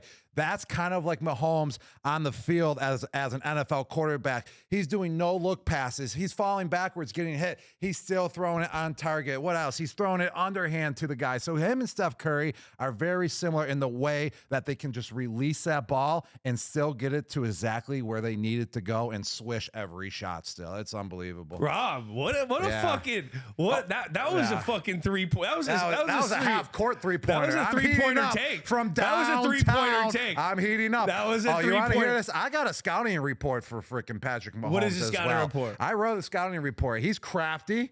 He has great ability to extend plays, and that's actually what makes Patrick Mahomes possibly better than the GOAT in the end. That's the only thing that I would say could possibly make him better than Tom Brady in the end, is that he can extend plays to a whole nother degree. But he's never going to be better than Tom. Even if he is, I'll never say that because I love Tom. But also, I'm just saying the way he can extend plays, that's what makes the Kansas City Chiefs so good. He's about to be sacked, and he just rolls out, spins off a defender, and then he throws it to Travis Kelce or Tyreek Hill when he had him, or a no-name 7th rounder like you, Julian, once again making that 7th rounder famous like Tom did with you. Yeah. So it's like making Travis Kelce famous like Tom Brady made, myself famous, throwing the balls to me. That's why these quarterbacks are great, because they're making us famous as well. Making us money. So what were you gonna say? I don't know. Good. I forgot what I was gonna say. It's also pretty cool that he has, in our situation, we never really had an offensive-minded head coach, and we never really got to see the tandem of head coach with offensive or with quarterback. I think his relationship with Andy Reid is something really special as well. I think they can finish each other's sentences. Mm-hmm. Now, Brady and Belichick could do that too, but I think when they finish each other's sentences, there's like a twinkle in their eye. Mm-hmm. It's kind of like. It's like I'm the one who finished the sentence. Yeah. See? No, but I think, for as much as the public is getting sick of the Kansas City Chiefs, it's guys like Patrick Mahomes. They got some really cool dudes at the top of that organization. Even Trav, man, he's a really cool dude. Definitely. Where you don't mind rooting for him. They're great. And I'm rooting for the greatness to see it. I mean, not crazy. All right, back to the scouting report. I had a couple more, X factors on that scouting report. He has awesome vision, obviously. He's creative. Uh-huh. He's unflappable. You know what that is, Jules? What is that? He just can't be tackled. He can't be stopped. Slippery. Yeah, he's slippery. There it is. Slippery. He's slippery. Slippery and wet. Shout out Bon Jovi. Kind of like Kamara, but as a quarterback. Kamara's slippery when he goes through that. Then he goes through that hole like no one can get him, and he just falls off of every tackle. Twinkle toe. He makes off-schedule plays as well, which that's why the Kansas City Chiefs are so great, and they have a chance in every game because of those off-schedule plays. When you're supposed to be sacked, it turns into a 30-yard bomb. He's even keel. He's never too high, and he's never too low. No. Which that's how you need to be in the NFL, because the NFL has so many highs and so many lows, and if you can stay in the middle, that's a talent right there itself. Even when he's doing the whole, the one thing that it fucking cracks me up what he does is when there's a penalty or something, and he'll stick his little head in the referee fucking huddle and be like, oh, and he does that little fucking hand wave. Oh, it's on them. I get so mad when he does that. I don't know why. I know, and it's not on them. But he's kind of he keeps it calm cool. He's calm cool. It's on us. Yeah, It's on us. Calm cool thing that you were saying. Go ahead. And most importantly, he's durable. And if he's hurt, he still goes out there and he performs. In the playoffs, he had the high ankle sprain. Dude, he played insane. Came right back out and just kept throwing bombs still. So won a Super Bowl. That's what makes a quarterback is when you're injured, an elite quarterback is when you're beat up still, you're still going out there. And that's why this guy reminds me of Tom a lot. Yeah. A lot. Because Tom, he would go out there no matter what the situation was, however he was banged up, he would still perform and go out there and play too. So many injuries no one knows about that Tom played through because that's how good he was. And that's what Patrick Mahomes does. He adjusts his game when he's hurt. Remember with that high ankle sprain, what was that? That was their last 2 Super Bowls ago? It was the first one where he had the high ankle sprain. 2 Super Bowls ago. And I was sitting there like, this could be really bad. And he had that really big run. He had a really big 3rd down run that was that sealed the game, I think. I'm coming off memory. And I was sitting there like, man, That's what competitors do. They don't talk. You know, he didn't make it loud about his ankle, but when it was freaking nut cutting time, the dude went out and he was an assassin, made the play. He always makes the play when his team needs him to make the play, and that's why he's considered the best quarterback in the league right now. Well, I mean, he's clutching big moments. There's no doubt about that. I mean, I don't think if the Kansas City Chiefs didn't have Mahomes, they wouldn't have, won in these situations that they've been winning in. I mean, the guy comes through every single time they need a big play, and when the game is close, he manages to score or put them, the offense in field goal position. So then Buckert can just go out there and just kick a 70-yarder right through the middle and just win the game every time. And it's crazy. It's crazy. It's a lot of their team is like very similar to ours. Very similar in all ways, if you really think about it. Great kicker. Yes. Best quarterback in the league. Mm-hmm. And then a lot of best tight end in the league. Yes. And, Trav's kind of he's getting a lot of the eyes right now. His production's down, but then they always have some other guy. You know what I mean? The defense guy as well. The defense is strong. Chris Jones on the defensive side is kind of like Devin McCourty and Dante Hightower. Yeah. Like, they're very, very similar. And then obviously Coach Belichick, Coach Andy Reid, very similar coaches. And you want to know where they're very similar as well, from what I've heard. Practice. Is they practice hard. Practice hard. They practice hard. And in New England, we practice hard. It made games easier if you were recovered for the game. If you were recovered for the game. Or it made the game suck if you weren't recovered for the game. There was one time where he didn't come in clutch. When was that, Jules? Was that when there was a Super Bowl in Tampa Bay that you were playing in? Yeah, but, it was just an overall domination of the whole team. Yeah. They were missing those linemen. Yeah, they were missing the linemen, and we just dominated, the whole entire game. We dominated the offensive side of the ball. We had a great game plan going in. We had a script of like 80 plays, and literally we ran like all 80 of those plays to the exact T that we wanted to. It went literally from practice and translated right into the game. And we were just checking off like every play that we ran, then we go to the next, and every play was working. And on top of it, our defense was ready. We even got blown out versus them in the regular season. I think that was our last regular season loss too, and before we went on that 8-game winning streak. But yeah, the defense, we just scouted them like it was nothing, dude. We were on Mahomes big time, but it really wasn't Mahomes' fault. Yeah. It was just a domination just overall, as our team dominated their whole team in every aspect of the game. So Mahomes really didn't have a chance to, perform like Mahomes. Yeah. Yeah. That was a great game. That really was. And then on top of it, man, what about the freaking AFC Championship game? That's another time. Buffalo? No, when we faced Mahomes in the AFC Championship game, man. I mean, the best AFC Championship game of all time, I believe. And it was our time to shine as well. And it was always, a doubt. Hey, can the New England Patriots go on the road and win a Super Bowl? We never did before. We've never done that before. And that solidified us to be the dynasty dynasty of all dynasties.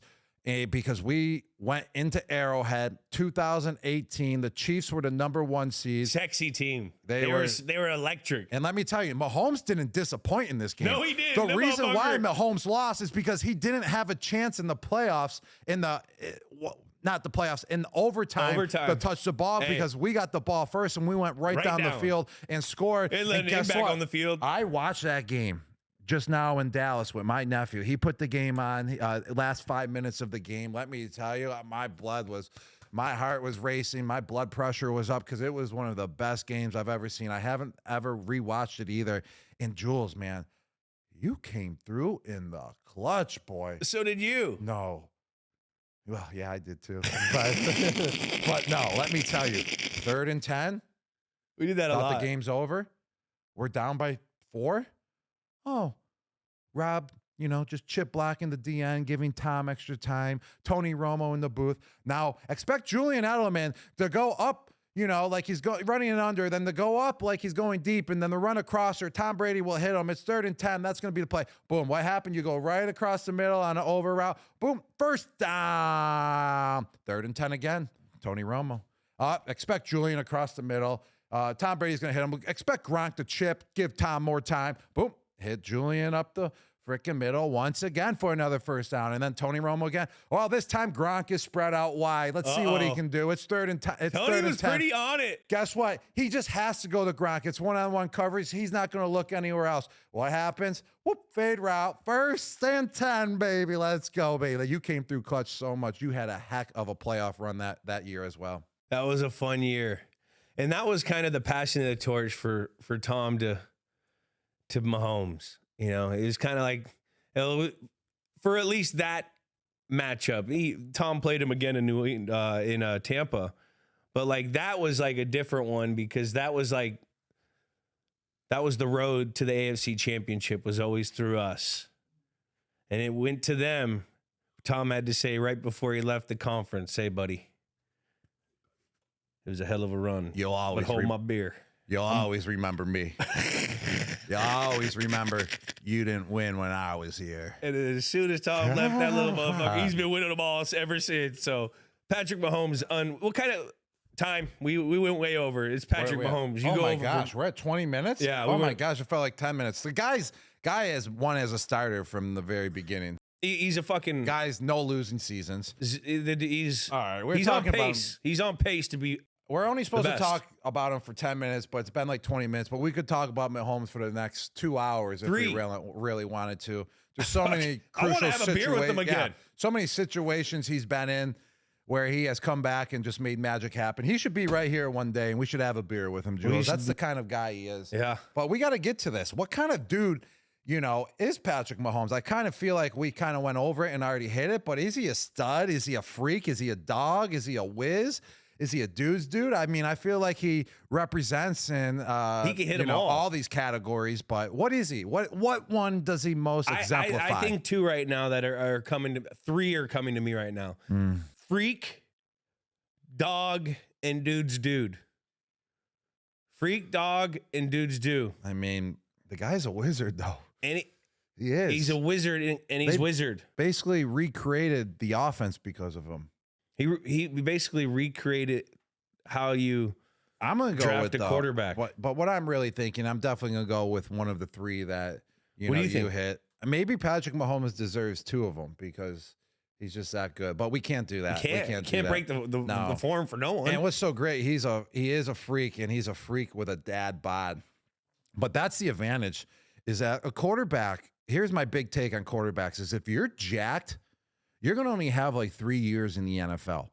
If you're coming out and you're jacked coming out of college. I'm not even going to bring up any names, but I can name so many that these quarterbacks are jacked. They can bench so much that your arm's going to fall off because you're too tight after 3 years. That's why this guy's so great, because he has a dad bod. And when you have a dad bod, you're looser than frickin' He's a fucking dog, a too. Loose cannon. Yeah. He is a dog. But he's a freak dog. Yeah, he is. So can he be a freaky dog? You know what? Or is he just a whiz? He's just clutch. Nah, he's more than a whiz, though. Whiz is like someone that's really smart that keeps them in the league longer because they're not a freak. So you can't give him like a whiz. You can't give him whiz. Nah. But I think he's a dog. He is a dog. Because mental, physical toughness, always motivated, relentless. There's so many third downs that we don't even talk about that he converted when it was his team needed it, that like made a drive more, or that took an offense off the field, or kept an offense off. There's so many of those situations that he's a fucking dog. He's an assassin. He will murder your team. All right, Jules. Like I said, we can talk about him for the next 3 hours. We got to put him in the category of a freak or a dog. What is he? All right, you got 3 seconds to decide. Freak. He's a freak. He is a freak. Because there's only one Patrick. He's a freak. And I know that the little kid out in Nebraska, he got the shades, the haircut, the same damn walking, clapping stuff. There's only one of those. He's inspiring. He is, man. He's a freak. Freak of nature. All right. Stamp it. Stamp. All on right. to the next. Start the time. All right, here we go. Here's a synopsis. I can give you a clue. He wears number 12. Oh, good clue. Yeah. All right. At 6'1", 185 pounds. He's one of college football's most electrifying talents. Oh, college guy. first college football player, First Jules. college All football right. player. Now we talking. I was waiting for this day. I was too. You know, this is a Christmas present, early Christmas present here we got for all the college Hanukkah come football early. fans out there. 8 crazy Tell nights. you that. Initially, a top 5 recruit committed to a Power 5 school, he made waves by committing to an HBCU program. Now playing in the Big 12, he's making highlights on both sides of the ball, week in and week out. A Florida native, he was a 2-sport athlete, excelling in both football and basketball in high school. Off the field, he's a gamer and content creator with a massive social media following. Jules, who is our first college player wearing number 12? Let's get on Travis Hunter. Ooh. Man. All right. I'm excited about man. I'm this. excited too, man. Not just because we have our first college football player, but we have the biggest college football player in all of college, possibly a Heisman Trophy winner. He's a two-way player, one of the best wide receivers in the game, but also one of the best defensive backs in the game. When was the last time we've even seen a player play both ways, not just in the NFL ranks, but we're talking just even in the college ranks, Jules? Well, I don't think anyone's played like this. I don't think any. I think he's averaging 114 plays per game. That's fucking gnarly. I remember when we played in the game you didn't play in, that 16 Super Bowl, when we had 3 receivers. We had 102 plays, and we were fucking exhausted. Gassed. Exhausted. And this guy plays 114 plays a game. 114 plays average a game, which is that's crazy to me. But also he's like that first generation. We're starting to get a lot of these new guys. These are the first generation guys of going from like one school to another school. I mean, I believe he committed to Florida State, and then Deion didn't get the job, and then he went to Jackson State, and then from Jackson State went to the Big 12 to Colorado with Coach Prime. Like, this is this new generation of like a free agent type player, and I don't blame him. Why wouldn't you go with one of the most electrifying athletes that did it where you want to go in the National Football League with Deion Sanders, who's going to help you develop to what you ultimately want to do and become a pro? I mean, it's been so impressive to watch this kid play. Well said, and you can't blame the kid at all going where Deion Sanders goes, because it's all about relationships in life. If you have a good relationship, why would you want to break that relationship? You know, relationships go far. If it's a long-distance relationship, or if it's a relationship you can go somewhere with someone. So you got to give him much respect that he's loyal. Deion and Travis Hunter are loyal to each other and each other's family, and you got to appreciate that, because you don't see loyalty, you know, like that anymore in the United States. All this social media, everyone's usually out there for themselves, but to see that loyalty is something special, and that's why it's working, and that's why he's, you know, Deion's creating a powerhouse just within Travis Hunter, and then also a powerhouse of a program at Colorado, because they're loyal to each other there, and I like that, man. I like it a lot. Now, what do you think he's better at, receiver or DB? Oh, man, that's a tough question. And what's he going to do? There's another question as well. What's he going to do when he gets to the NFL? He's going to play both. Is he going to pick a wide receiver? Is he going to pick a corner? I mean, we can all throw our perspectives in, but I mean, it's always obviously up to what he wants to do and what's best for the team, or whatever way he wants to go, whatever which way and direction. But in college, I would say his first couple years, he was a better quarterback, better cornerback. Yeah. He was making plays, interceptions. You know, he kind of, you know, was doing well at the wide receiver position, running by guys. But lately now, since Colorado has taken off, they're top 20 now, they're winning games. And I would say that has to do with Travis Hunter stepping it up at the wide receiver position. Yeah. And from what I'm seeing, he is a better wide receiver now than he is a cornerback. You know, this year, his third year in the college ranks. I thought he was a better cornerback his first 2 years than being a wide receiver. But what he's doing now is special at that wide receiver position. He's starting to understand it more, I feel like. You know, he's running routes now. He's not just more athletic than the other guy. He's going up there. He's pinpointing the ball, jumping over two guys. Strong hands. That's exactly what you need at the next level as well. And it's just fun to see him go, man. And you want to know what makes him so fast? Is he got skinny calves, man. As Deion Sanders always said, you never seen a racehorse with calves. Mm-hmm. You never seen a racehorse with calves. I remember Dion said that one somewhere. I could be fully wrong, but I feel like I had big calves, so I wasn't a fast guy. Look at my legs. Change of man. direction calves. I got way too big of legs, man. No, the thighs are the thigh. It's not the thigh. It's you the look at his calves. thighs; he's got big thighs. But when you have those little bird calves that come up to here, Dang.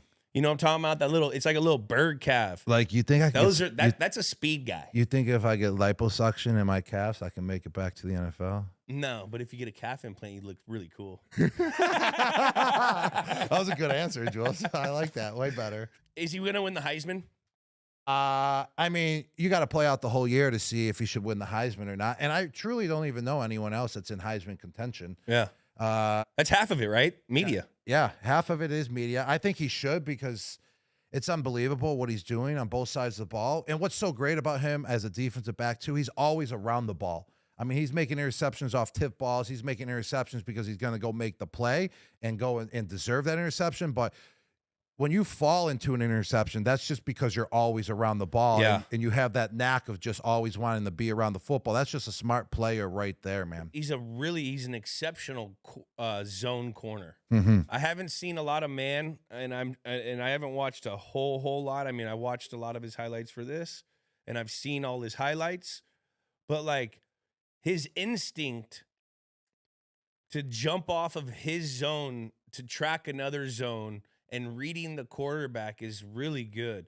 Like he's always like a trap zone defender. Like he'll keep his eyes in the backfield. Trap meaning he's got the flat. There's a guy inside of him and there's a 2-deep safety. Like he'll keep his eyes on that backfield and he's breaking on the ball before the receiver is because he knows, probably the receiver's responsibility, which I remember when I played defense, it made me a better receiver. When they brought me into those meetings. That's what I did want to ask you as well. What was it like playing defense and offense?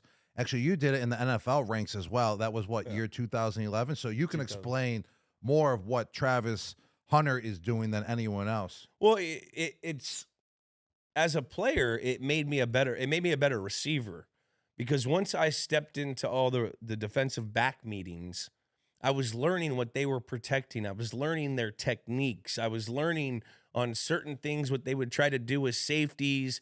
That's really what mattered. The corners could lie, but if the safeties were out of position, that's when you would pay the leverage that the defensive back always had to keep because he was protected with certain help on certain sides. Like that taught me as a receiver, like in my route running, that if I do this to this guy, I know he's protecting this, which I see it in his game when he's playing defense, when he's jumping all over the receivers, leaving his zone. So it's really hard mentally. Like that's what I'm interested to see how he does in the NFL, because once you get to the league, there's no, Rice Academy, agricultural school where you could just go and glove up their best receiver who's, he's good in college while having to study, the game plan for offense, which, in an NFC or AFC championship, I played like 25 plays on offense. I played 25 plays on defense, and I played all the special teams, something along those lines. Could be off a couple plays here or there. But it was so hard for me in the prep week to get all my mind ready for what my offensive needs were, and then also for what my defensive needs and my responsibilities were. It was a lot mentally. And then, in practice, you're going the whole time. And in NFL, it's 17-game season. So, it's been really impressive to watch him do it in college. I don't know what he's going to do in a pro. I'm probably pretty sure if I was him, I'd go defense because those corners get paid a lot of money. And then they'd probably give you a package on offense here or there, red area package or a third down package, or a gimmick package where we need to get like some spark. You get him in like a slip screen, or he can catch the ball down the sideline. But That's well said, though. I believe that he could possibly play both ways in the NFL, but not full-time both ways. Like you said, have a package for him on offense in the red zone or third down or whatever it is, or whatever best suits his skill set at the wide receiver position, and then use him full-time on the defensive side of the ball. But I would say it's up to Travis Hunter, obviously, what he wants to do in the NFL. I mean, coming out of high school, I was an all-state defensive end. I only had 8 catches as a tight end. coming out, going into the college ranks. But the whole time I knew I wanted to play the tight end position. But if you were a fan out there, you'd be like, wait a second, you were all-state DN. Why are you going, to college for tight end? Because I knew that best suited me. I knew that I had the best chance of making it to the NFL because I felt like I was a tight end and I felt like I could grow at that position and be the best out there. So it's all up to him. It's all up to his mindset, what he thinks best suits him. And only Travis Hunter can determine what side of the ball he wants to play. But he's so good. In my eyes, though, it'd be really, really tough to play a full NFL game on both sides, but he's so good. He's good at both positions where he could be in packages on both sides of the ball. He could be an impactful player on both sides of the ball. And probably special teamer too. He can return kicks. He's also making $3 million a year right now in college, so he ain't no rush. Man, what would you do with that money if you had that in college, Jules? $3 million, bro. I would probably have, at that time of my life, I'd have the sickest surround sound, big screen TV. I'd have the dopest Xbox stuff. I'd have a gamer chair. Because when you were in college, that's what you did. You played video game. I'd have a sick poker. We used to play a lot of poker in college. So I'd buy a sick custom poker table for a poker night. All right, now we talking. Obviously, you roll up to Georgia's fucking student parking lot, you see nothing but Lamborghinis. So I think I'd have to join the club, get a Lambo or something. I mean, you're a college kid. You got no fucking fears of anything. I call those Lambos shit boxes. Well, you want to know why? Because I can't fit in them. My knees are going through the windshield. I would have a freaking F-150 Raptor or something. I know what you would do. Lambo. I would have the Lambo of the Ford trucks. I don't really like them either, but I just can't. I'd probably get a Lambo. That's why I say that. It's $3 million. You probably couldn't get a Lambo, actually. What would you do? Just if college? This is what I think college Rob would do. Oh, let's hear it. Would you just buy an Olympic-sized pool, make it a hot tub? There we go. There you go. You're hitting me right on the money, Jules. Also, no, I was a big Halo player, man. I love video games, and Halo was our game in the house that we lived in, and we played 4-way players on that what was it, Xbox 360, and we had the 4 worst gaming chairs of all time. They were falling apart, 2 wheels on the chair, but it was squeaking, ruining the floor every single time we were playing, but we didn't care as long as we got our Halo in. And Halo gave you that excitement, gave you that juice as well before going out. So it was always a pregame game to play as well before hitting the town on a Friday night. But I would have had the best possible video game setup that you could possibly have if I was making that type of money in college, man. Big time, man. Time. Let's do it. It's time. What kind of dude is Travis Hunter? Man. He seems like a great team guy. He is a great team guy, He doesn't seem selfish. He seems like he gets along with everyone. He has a great attitude, so he could be a dude's dude. He could definitely be a dude's dude, especially to the video gamers out there. Yeah. I mean, always streaming with everyone, always letting everyone have the insight of what's going on in his life, which is really cool, man. And what's different about this era compared to our era is if you were a streamer or if you were big on social media at our time, it would be frowned upon. Like coaches would use that against you if you mess up on the field. But that's what this new generation, these new millennials are all about. Gen Z. Hey, let's vlog, let's blog, let's play video games, let's what is it, Twitch, and let everyone see our video game streaming going on. And that's totally normal. And that's how it should be, because if you take care of business on the field, you can do whatever you want outside of football on your own time. But our era, it was always frowned upon because there was no such thing as social media. It was just starting to become big. So they would use every excuse if you messed up on the distraction. Field. Oh, he's on Twitter. He's doing that video game. But it's cool that guys like him are just so good at what he does on the field. And it makes it totally normal that he's still a streamer and he's kicking ass at that too. So that's really cool. So at Colorado, they have the L or the D. They don't give a C. They don't give the captain logo. They give a leader or a dog. And he got the dog symbol, so he could be a dog. Because as Dion says, every dog ain't a leader, and every leader ain't a dog. Ooh. I like it. That's real, too. That's real. I honestly don't I see him as a dog. Like we always say, guys are multiple things, but the one thing that sticks out to me, I want to see if it sticks out to you. On 3. 1, 2, 3. Stud. Freak. Stamp it. Why is he a stud? I would say he's a stud because he's playing 144 plays a game. Well, that's freaky. Yeah, actually, all right. You're right. That's freaky. You're right. He's a stud on the field because he's a stud on the. He's a stud on the field because he's a freak. Yeah. Let's change it, Jules. Let's change it. 1, 2, 3. Freak. Yes. I mean, it's pretty. It's pretty insane. Man. It's pretty insane to have 114 plays a game. I hope he continues to have the success. And by the time we drop this, maybe they'll be in the playoffs. Yeah, he's 100% a freak. When you play 114 plays a game, you're just absolutely freak of nature. And he's making plays on both sides of the ball. I mean, yeah, that's studly, but that's more of like, that's like, whoa, that's some freakish material right there. No ands, ifs, or buts about it. He's got some weird, crazy like numbers, records where like he's got over 500 yards. He's got like 4 interceptions, this, that. He's done it like 3 times, and one person's ever done it. It was like Champ Bailey like 25 years ago. So like this guy's he's in a category of his own. And to be that well conditioned, that's what it is. You're a freak. You're a freak. You're an absolute freak if you're that welly conditioned. Welly conditioned. Welly conditioned. The most welly conditioned player in all football. Comes to my mind. First thing that comes to your mind right now. What comes to your mind? Josh Allen. Rob Gronkowski version of quarterback. Oh, I like that one, brother. Beast I like mode. that one. Like he's beast mode. I'm a big Josh Allen fan.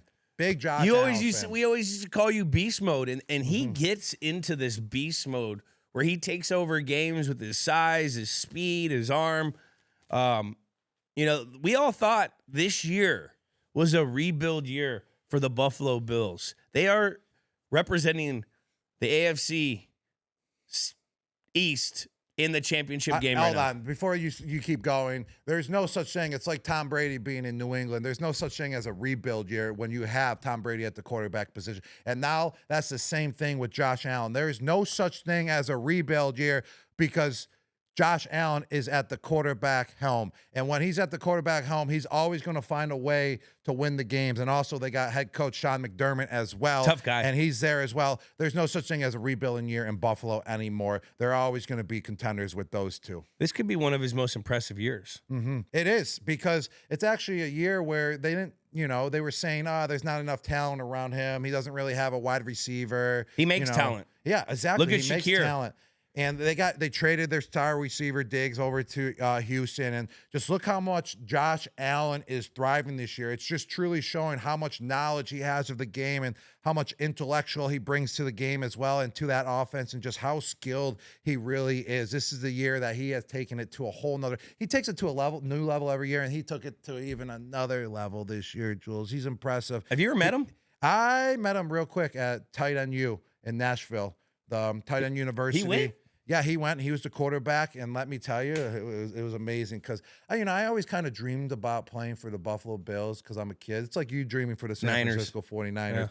Yeah. You thought it. You probably still think like, how cool would that be if you could? I almost went. Exactly. I almost went to Buffalo as well, but it just never really worked out. And we were talking. Would have been a hassle. We were talking at Tight End U, and he was throwing me some passes up the seam, man. And he was just laying that ball right in. You got a zinger? And then he was trying to recruit me. He's like, come on, retirement, come to Buffalo.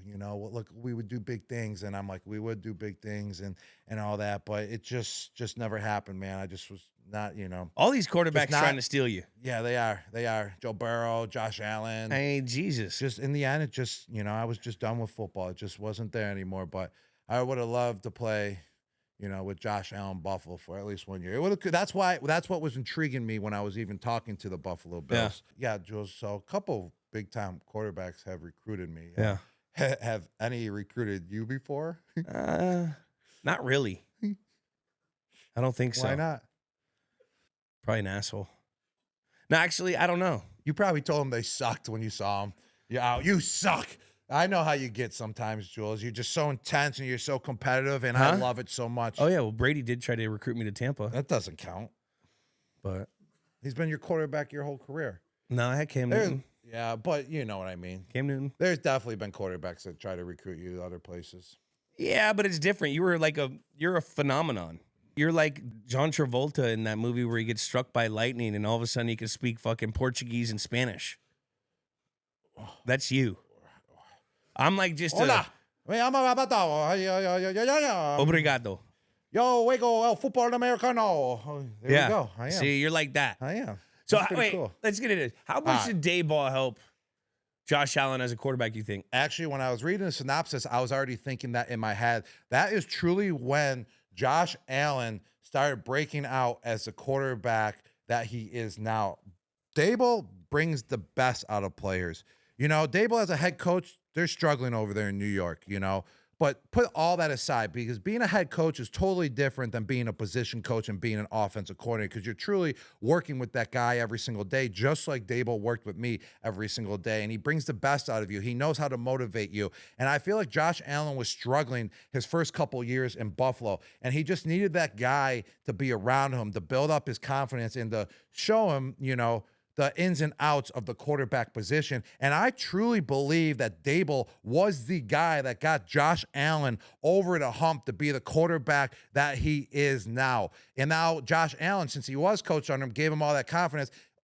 Dayball doesn't need to be there anymore because now he has it and it's established into him and it's in him now. So he can be that guy that Buffalo needs. He's the Buffalo savior. They call him the Winter General, I think, over there. Because it's good name. It's cold. It's the Winter Soldier. The General Soldier, Winter Soldier, Winter General, all those names. They love Josh Allen. They don't call him JA-17, do they? Nah, they don't call him JA-17. Come on, you can't do that. Winter Soldier is pretty cool though.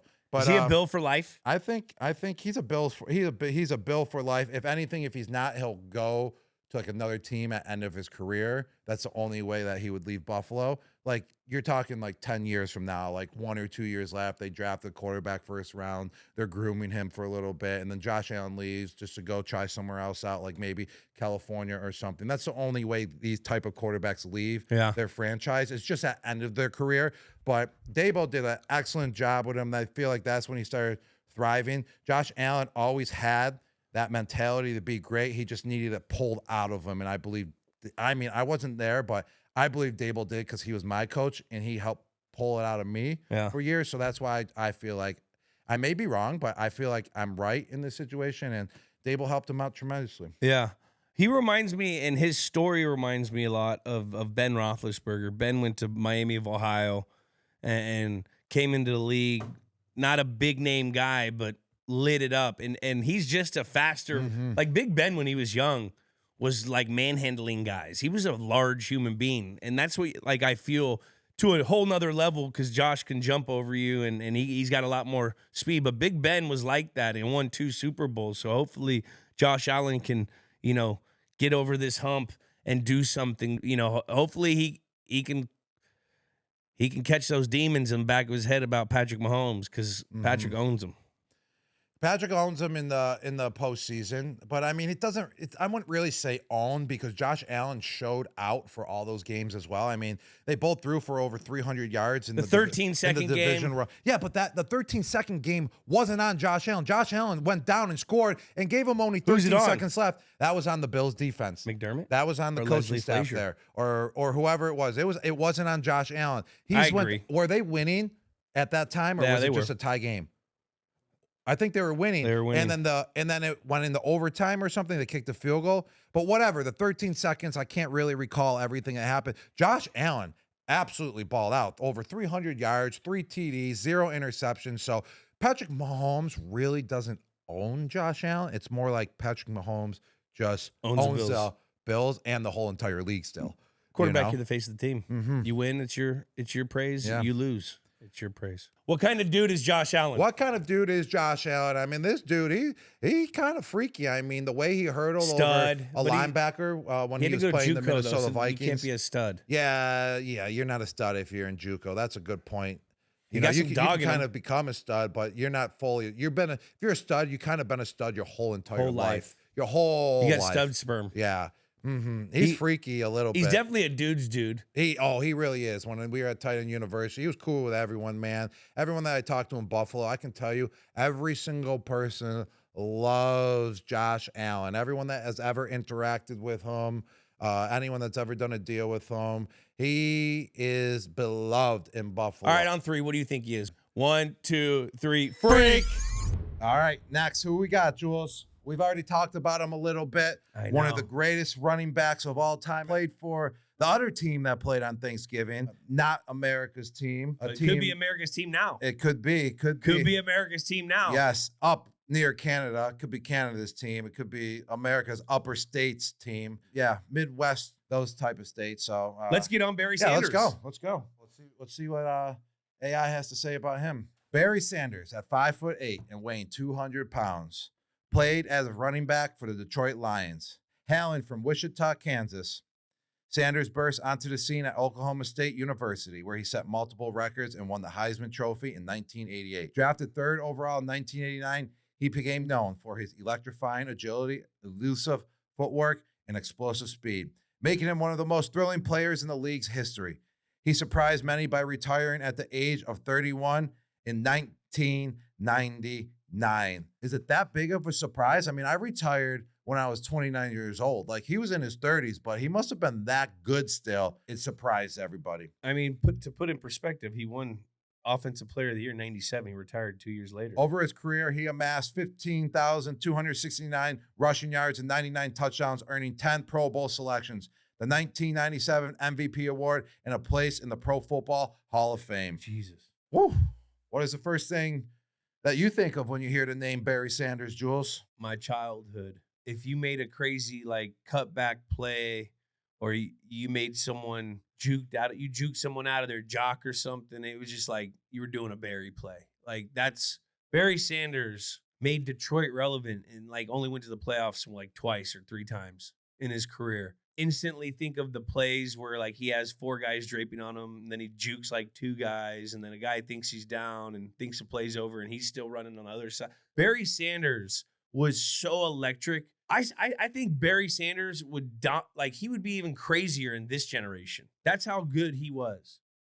What do you think of when you think about Barry Sanders? I think about Ford vehicles. I really do, man. And he was all the vehicles combined in one. I mean, that's actually not bad. He wasn't the size of an expedition, but he played like he was an expedition. He was like an explorer that had like a V8 engine from one of the cars that from the Ford Mustang. Yeah. And he had like monster truck tires, like the big wheels, like from a Ford Raptor F-150. So this guy basically could do it all out of the backfield. I mean, he could, catch a ball. Obviously, he could run. He was so elusive. He made guys fall face first, It's so, imagine that, being a defender. You're a professional defender as a linebacker or a safety, and you go to tackle somebody and you totally miss and fall directly on your face. That's what Barry Sanders did to these folks, I want you to describe Barry Sanders as like a Ford model make, color, interior, exterior, engine. Like, Barry Sanders, what color car is he? Barry Sanders would be the grayish color. Why gray? Like a bullet, like a silver bullet? Yeah. I like that. Yeah, silver bullet, but like loved by everyone, Gray's loved by everyone. It really is. You can't hate on gray. What about what's the interior? The interior? It'd have to be something flashy. Why flashy? Because he was flashy on the field. So like a red leather? Blingy. No, it wouldn't be red. It would be blue. Blue leather. Detroit Lions color blue leather. Gray and blue. Do we got a sunroof? No sunroof. It's a coupe. Because we're dirty. We get down to business. We don't need a sunroof. A V8? Is it like a V8 Shelby engine? And then we got Ford Raptor tires, but they're also on like 22-inch rims. So we can be, run over a folk when we need to, and we can just still get out miss when we needed to. Any race stripes? Just one solid one that goes across. What color is that race stripe? That's black. What's the license plate number? 2020, because he has 2020 vision as well out on the football field. This Joker did have great fucking vision. He probably had the most elite vision in the history of the game. I want to see this car. We're going to have to make this car up. Lion Prince. Oklahoma State mascot. What is that? The guns? Yeah. Cowboys? Cowboy guns. This car's badass. And I'm not even a car guy, and I just built my first car ever. He's spec. Yeah. $320,000 right there. Could that car win the Daytona 500? 100%. It's winning the Daytona 500 year in and year out. Every time? Every single time. But he didn't win a Super Bowl. What if he's just the fastest car on the block, but someone always... then you got me here. Then the Emmitt Smith car comes and they win the Super Bowl. Yeah, he never won a Super Bowl, so... Oh, man, you're right. He's not winning the Daytona 500. He's getting second, third place every single time. Or he's probably crashing. Like he's winning the race by like 3 laps. He just and it wasn't him that lost the race. He had a bad, when you go in for the pit stop, Yeah. he had a bad crew around him. Every time it took how long does it take in a pit stop usually in NASCAR? I mean, we're talking standard, probably 38 seconds. Yeah. Okay. Well, it took his team like a minute 20 every single time. Minute 20? He just had a bad pit crew. Bad pit crew, bad team around him. His measurables. Mm-hmm. This guy ran 4.3 or 44-inch vert. So Barry Sanders is dunking at 5'8" and 27 reps at the bench. One of the funniest quotes that I always think of when I think of Barry Sanders, I watched a documentary with his dad. They asked him, Mr. Sanders, who do you think the best running backs of all time? He goes, yeah, Jim Brown, myself, and then my son. He would never give his son the number 2 spot behind Jim Brown. That's crazy. I love His dad was so tough on him. I love it. So I knew about that, actually. You told me that before we were going to talk about Barry Sanders. So what did I do? I went and called your dad. What did he say? Frank Edelman. Frank Nuts. The Nuthouse Papa. Frank himself. He ranked his, top 3 slot receivers. Number 1. This is why I love Frank. And this is when you know he truly loves you, Jules, because you're number 1. And I don't argue with that. Frank's on top of his game. Number 2, Wes Welker. And number 3, Dola. I don't know where he got Dola from at number 3, but you got to admit, he's loyal. He's loyal to his son, and he's loyal to his son's friends. Mm-hmm. Oh, he also ranked his top 3 tight ends as well. Yeah, he ranked his top tight ends. Yeah. He goes, number 3, Mark Bavaro. Mm-hmm. Monster. I would say Mark Bavaro, from just stories that I've heard from players that played against him, that he was the strongest tight end ever in history. I've heard that too. Yes. Like he would take defensive ends and linebackers and just lock them up right in the spot and not let them move. He was just that strong. His grip was through the roof, they said. And I'm talking like players that played against him were freaks of nature. And they said Mark Bavaro would dominate every single time.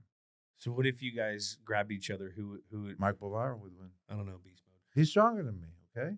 I don't think so. And then number 2 on my dad's list was Kelsey, and then 1, of course, was Gronk. And I love you, Frank Nuts. You got a wonderful dad. Great dad.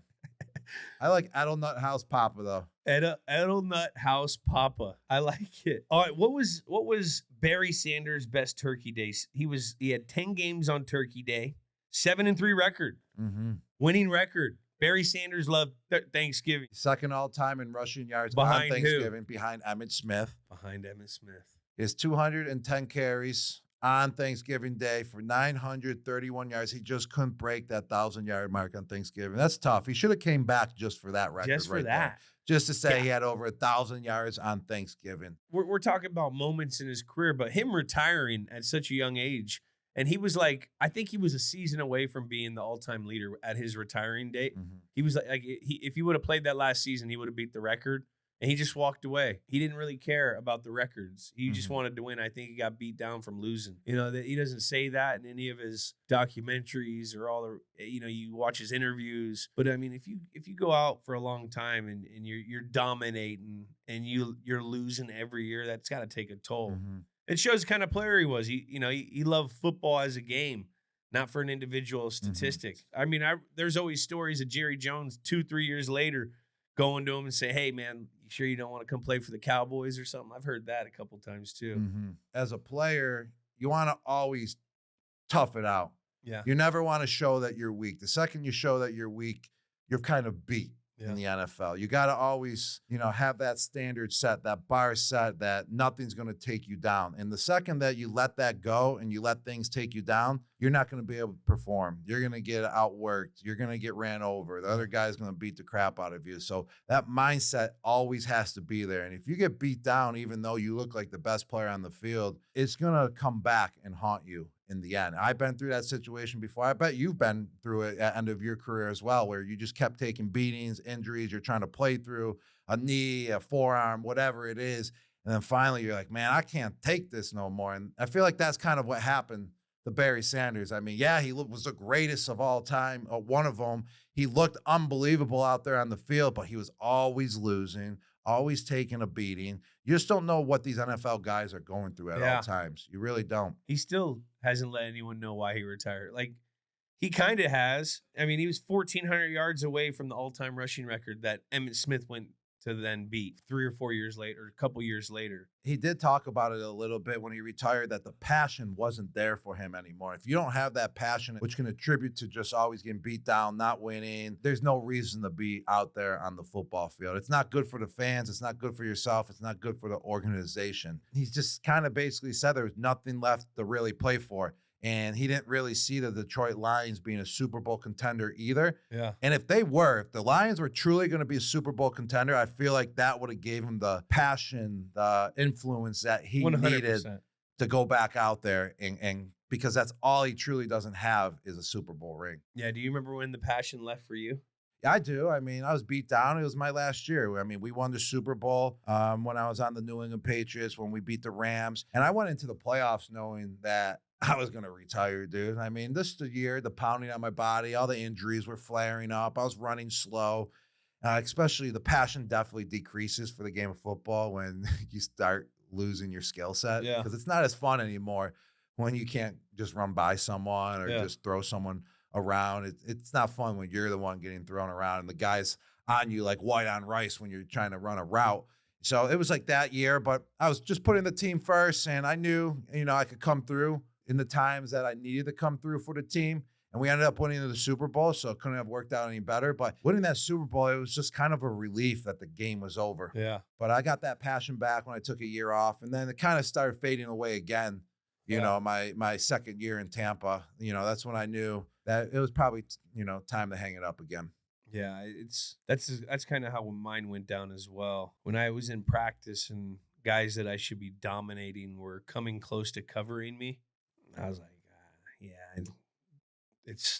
I have to work way too hard and it hurts way too much. Yeah, you're not doing it. We weren't winning at that time. It sucks. So it's hard to be in pain while you're losing and have to go perform. That's why I'm thankful for all the good times when we were in our mid-20s, Jules. Yeah. Like when everything was just always feeling like clicking, like just always feeling good. Yeah. You're just activated from head to toe. Just your running form was just always on point. It was like, it was easy. You just felt like you were going through the motions, even though you were going full speed and running by people, man. Those were the days. Thankful for those days as a player. Just young, dumb, and full of cum. Yes. The best days for sure. You wake up and you can sprint 30 hundreds and without even warming up. Go bop someone in the one-on-ones, take it to team, come lay the wood on force down in the box. Safety. What about Barry Sanders in college too, man? He was one of the best college football players to ever live as well. Dude, he was fucking unreal. He won the Heisman. Most rushing yards in a season, over 2,600 yards. I mean. And his dad hated Oklahoma State because he was an Oklahoma Sooners fan. I'm so infatuated with that story. That's why he'll never put his son in front of him as a running back in the NFL. I bet. It's crazy. But I think that's what drove Barry. He wanted his dad's satisfaction. Maybe his dad knew that. The dads always know us the best. The greatest fine fuel in the tedious things, man. Like the tedious things. What's that word I'm looking for? Tedious. The tedious. The tedious. But I like tedious things. I just like what I said. That's why that was on my mind. I like not gonna say the word. The first part of it only because tedious. We're appropriate show, but tedious is always on my mind for some reason. Tedious though is what the word I was really going for. Tedious. So the greatest do find, that motivation. For example, say if you just said something that I didn't like in the locker room that day, and I would just go out in the field and I would be like, F this guy, Jules. I'm going to make sure I'm open every single freaking play so he doesn't get a pass, so I can go back in the locker room and be like, great day today you had, Jules. You had 0 catches. I had 10. Just because you said something that was effed up to me in the morning, that's what I'm talking about. Just finding those tedious moments makes people great. Just finding that motivation for absolutely no reason that shouldn't even be motivation, just so you can go out there and just drive yourself to another level. It's like coach saying something to you 3 days ago in a meeting that you don't like, and you're going to go out there and prove to him that he was wrong. Barry Sanders was tedious. Yes, he was. Hopefully, we think he was. I never met Barry before. I never talked to him about this, but we're going. I mean, he's the greatest of all time. He had to find motivation somehow every single time. One of the great showdowns on Monday Night Football that I still remember was the Barry versus Emmett game. We haven't done it on Games with Names. Need to do it on Games with Names, but it was week 4 of the 94 season. Monday Night Football. Cowboys hosted the Lions, and Detroit went up into Cowboy land, Jerry World, old Jerry World at that time, and won 2017 in overtime. Emmett, what a fucking duel. Listen to these stat lines between the two best running backs in the league in the primes of their career. Emmitt Smith, 29 carries, 143 yards and a tug. Barry had to outduel him with 40 carries, 194 yards, and 1 touchdown. Epic battle between these freaking running backs. That was like a playoff game intensity. The closest you could get to playoff intensity, and it was because it was Emmitt Smith versus fucking Barry Sanders. It was such a crazy match. You remember that game? Mm-hmm. They were were really just young, though. I know. I remember that game a little bit because I was You're a little bit older than me. This was in '94. This was my first year of football. Yeah, I don't remember. This was my I was 5 years old. I was 8 years old. Like, what made the Detroit Lions like not good during that era? Because they had Barry Sanders. What made them not good? Bad offensive line, bad coaching. I like not Moore a good too, defense the at all. receiver. Did they have Moore? What was it? Herman Moore? What was the reason why they weren't good, Jules? You need a quarterback. No quarterback? No quarterback, and they went through a lot of coaches, I think. Mm-hmm. And they go through a lot of coaches. I don't know. He deserved better. He deserved. I mean, He's one of the deserved better. guys that deserved better. I mean, we're he was thankful for Barry. 100%. Everyone's thankful for Barry. Fucking Thanksgiving episode. But he truly deserved better. So who's on the Mount Rushmore running back? Oof. Four running backs, top 4 of all time. Ooh, man. I mean, you got to put those two in that category. Jim Brown's got to be in there. Jim Brown. Then I'm going to go with Adrian Peterson as my 4th. What about Walter Payton? I know, but he's a little before your time. He is before my time. Yes, Walter Payton I don't really know too much about Walter Payton. Marshawn Lynch is up there. Marshawn Lynch. I mean, but is he great all time? No, he's not. He's not on Mount Rushmore. No, Mount Rushmore. He's one of the greatest known running backs of all time. I always one of the best personalities of all time too. Do you remember Bill always talking about Jim Brown and how like dominant he was? Mm-hmm. If we'd be talking, he'd hear us talking in the locker room about something. He goes, "Well, you guys didn't see Jim Brown. He's fucking dominant. Like he was just a man child. All old timers love Jim Brown. Like that's their guy. We didn't get to watch him in the flesh, so like you don't get to appreciate him. But you got to put him on there. I think Barry's on there. Tomlinson, LT. I mean, it's hard to do a Mount Rushmore of running backs. Marshall Faulk.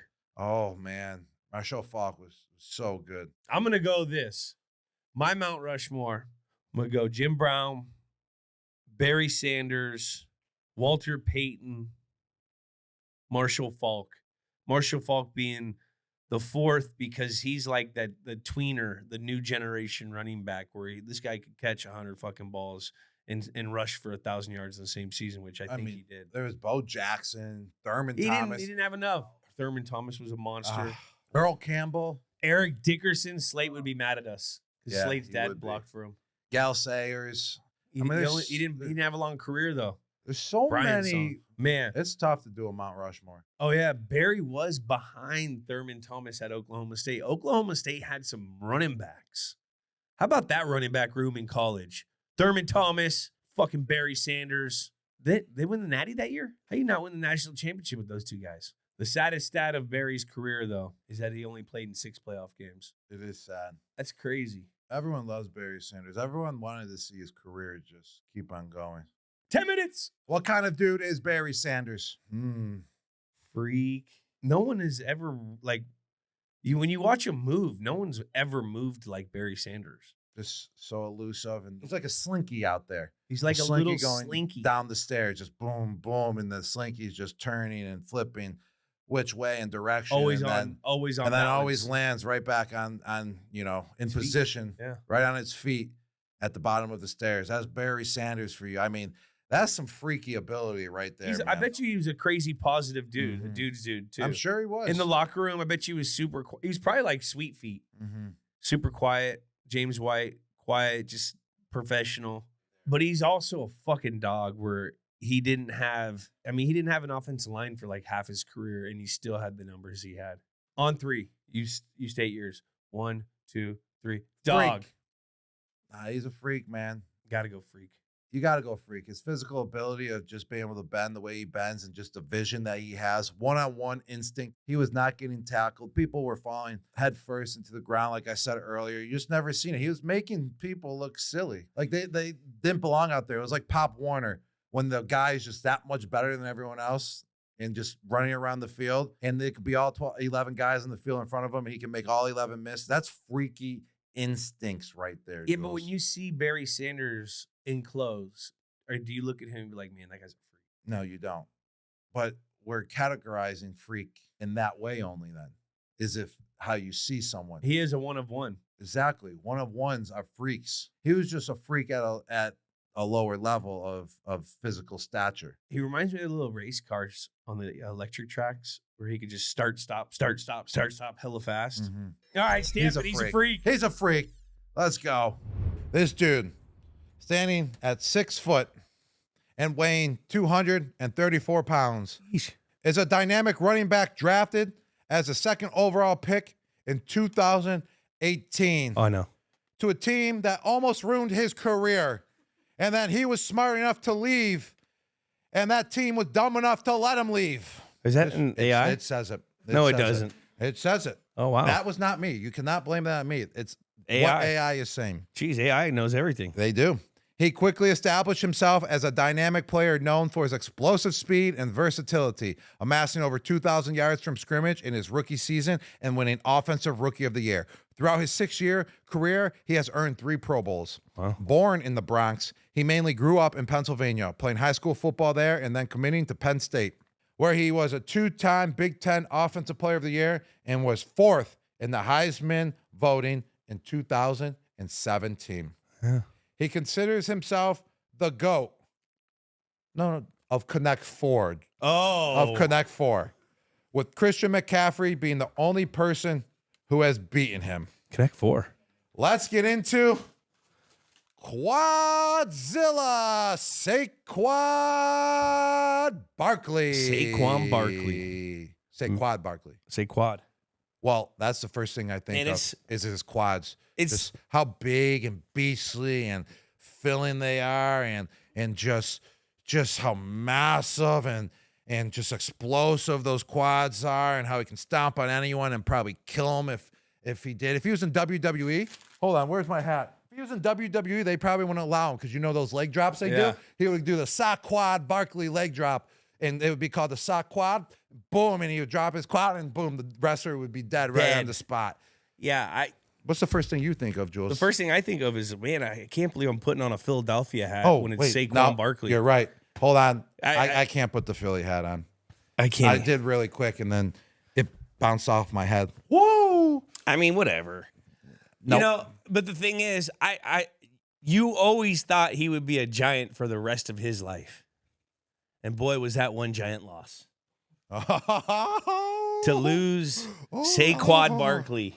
I mean, and to see him go out and do what he's doing this year with a really good football team. I mean, this is what you want for a guy like Saquon Barkley, because he's just a good ass dude. I mean, you look in the last game of the year or in the playoffs, the 4-minute situation, breaks a big run, stops down. The whole team's like, why didn't you score? And he's over here as long as we win. Like, that's the kind of guy Saquon is. I've had team player. I've got to hang out with him at a whole bunch of cool things. That actually makes it even more surprising and more hurtful to the Giants fan base that he was such a team player as well, and they still let him go. Mm-hmm. I mean, who's calling the shots over there? I think I really don't want to blame Dable, because I love Dable, and he's like one of my favorite coaches of all time. But like, he's the head coach, but like, the head coach doesn't call the shots about who comes in and out as the players.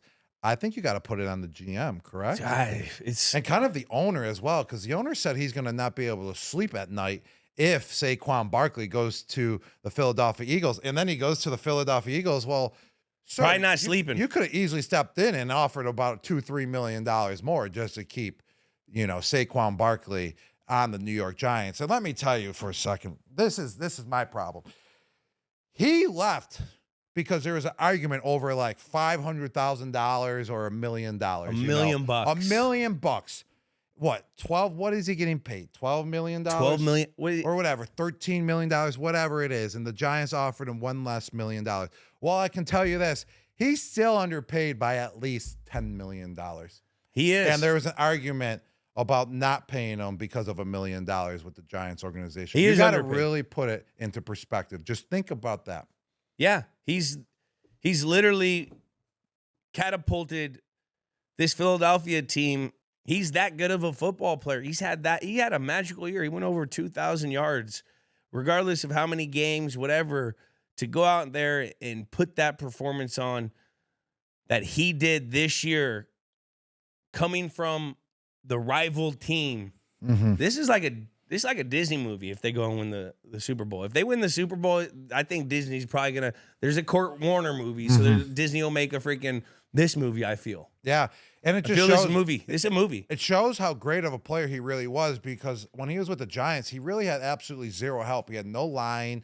There really wasn't any skill players around him. He had He still balled. No quarterback, and he still balled. He hurt his knee, and then he came back. It took him a year to get right, and then he had a really good year last year. Still balled. I'm talking ball. And now that it just shows, if you really want to thrive, if you really want to have the best year ever, it does take a team effort, but you just got to find that situation. He found that situation in Philly, and now his talents are even thriving to a whole nother level because he has such a beastly line in front of him, and he's got great coaching around him. He's got great players as well at the skill position around him. That's why he went for over 2,000 yards, this season in just a regular season. He's just a phenomenal athlete that should be MVP. Is one of the athletes that you only see once per decade, once per every 20 years. Player. Generational player, big time.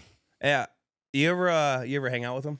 I never hung out with Saquon Barkley. No, I never have. I just really want to see his quads in person, bro. I just want to look. I hope he has like short shorts on, like he's in the 80s, so I can just stare at him. I went to the Met Gala, and we ended up. It was me, him, and OBJ. We were all hanging out because we were, the athletes there, and we had a great time. But I saw he was wearing a skirt. I would too if I had those quads. Goddamn quads in that. I was like, holy shit. I had nightmares. His quads were so goddamn big, and I saw the whole thing in like a skirt. A kilt. A kilt. Regardless, it looked like a skirt. But it was crazy. We had such a fun time. He's an awesome dude, and that's why I love seeing him have this success. I remember we were having some adult beverages, and me and Odell, we've been in a league for a while by that time, and we wanted to go to McDonald's real quick, and he was like such a young kid, like, hey man, I don't eat McDonald's. You guys eat McDonald's? I was like, dude. He's one of those guys, just McDonald's to the face and just. He wouldn't. No, he didn't want it. Oh, all right. He didn't want McDonald's. He didn't want it. All right. Like, he was disciplined. That's what makes him great then. Discipline. Discipline makes you great. Double cheeseburgers. And also what makes you great is just the way that he plays the game. He's powerful. He has great pad level as well. It's like he's like the perfect running back because like he's got size. He's not like he's skinny. He's thick, but he's also really shifty. Catch the ball too. You know how hard that is to find a running back like that, thick and shifty. He's got great downfield vision as well. And as you can see this year, right when he breaks through the hole, he already knows he's going to the house. You could just tell because of that vision. He can see the whole entire field. The cutback lanes that he creates, are impressive. He's just an overall, all-around great running back. First, second, third down as well. Great work ethic, like you said. You just know he has great work ethic by the workouts that you see that are on the internet. Also, the discipline, not eating McDonald's at 2 a.m., even being tipsy, and even with influences like you that trying to get him to eat McDonald's. I would have fell for it in a quick second. Not even a nugget. And not even a nugget, not even a McFlurry. You kidding me? How can you not even have a spoonful of a McFlurry at 2 a.m.? But what's most impressive about him and what really, gets this offense to a whole nother level for the Philadelphia Eagles is his big play ability. When you got big play ability players on your team, that's why you're in championship games. Yeah, and he'll be remembered. He'll be remembered for as long as football is going, because we all see these historic plays and these historical shots. Him doing a back reverse freaking lunge hurdle. Back doing reverse the hurdle back lunge. hurdle lunge thing over another human being that's a tall guy. That's going to be remembered, and it's going to be played forever. Like, just like when we see the immaculate reception with Franco Harris, or, you know, one of the crazy hits by freaking the Odell Beckham catch, you know, all these crazy, that's going to be remembered forever. And you want to know what's crazy is, like, you play Madden, like it's a video game. Like, it's like exaggerated how talented these players are. No, not for Saquon. Exactly. And like these moves that sometimes you can do when you hit all the buttons, like the guy does a move that you never seen before, and you're like, that's unrealistic. Saquon Barkley did such an unrealistic hurdle 360, 180 jump and landed it that Madden didn't even have that in the game.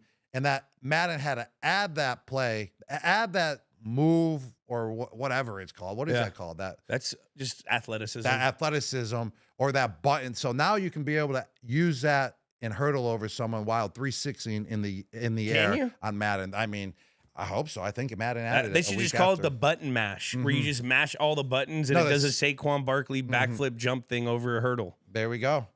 He's a button masher. Button masher, and mashes defenders as well. Now, what do you think about him sitting for Eric Dickerson's record? He needed 100 and something, 101 I yards. think it just shows what you were talking about earlier, just how big of a team player he was. He was looking at the big picture, and that's Super Bowl. Yeah, he could have gotten the record, but what if he just got hurt getting the record, and then he wasn't there throughout the playoffs? And look at the damage he already did in the playoffs. The reason why they won that game versus the Los Angeles Rams was because he was playing in the game, and he rushed for 2 touchdowns, both of them over 50 yards, and I think he went for like almost over 200 yards as well rushing. So it just shows what type of team player he is, and just overall, just the goal and mindset of winning it all, and that's what it's all about.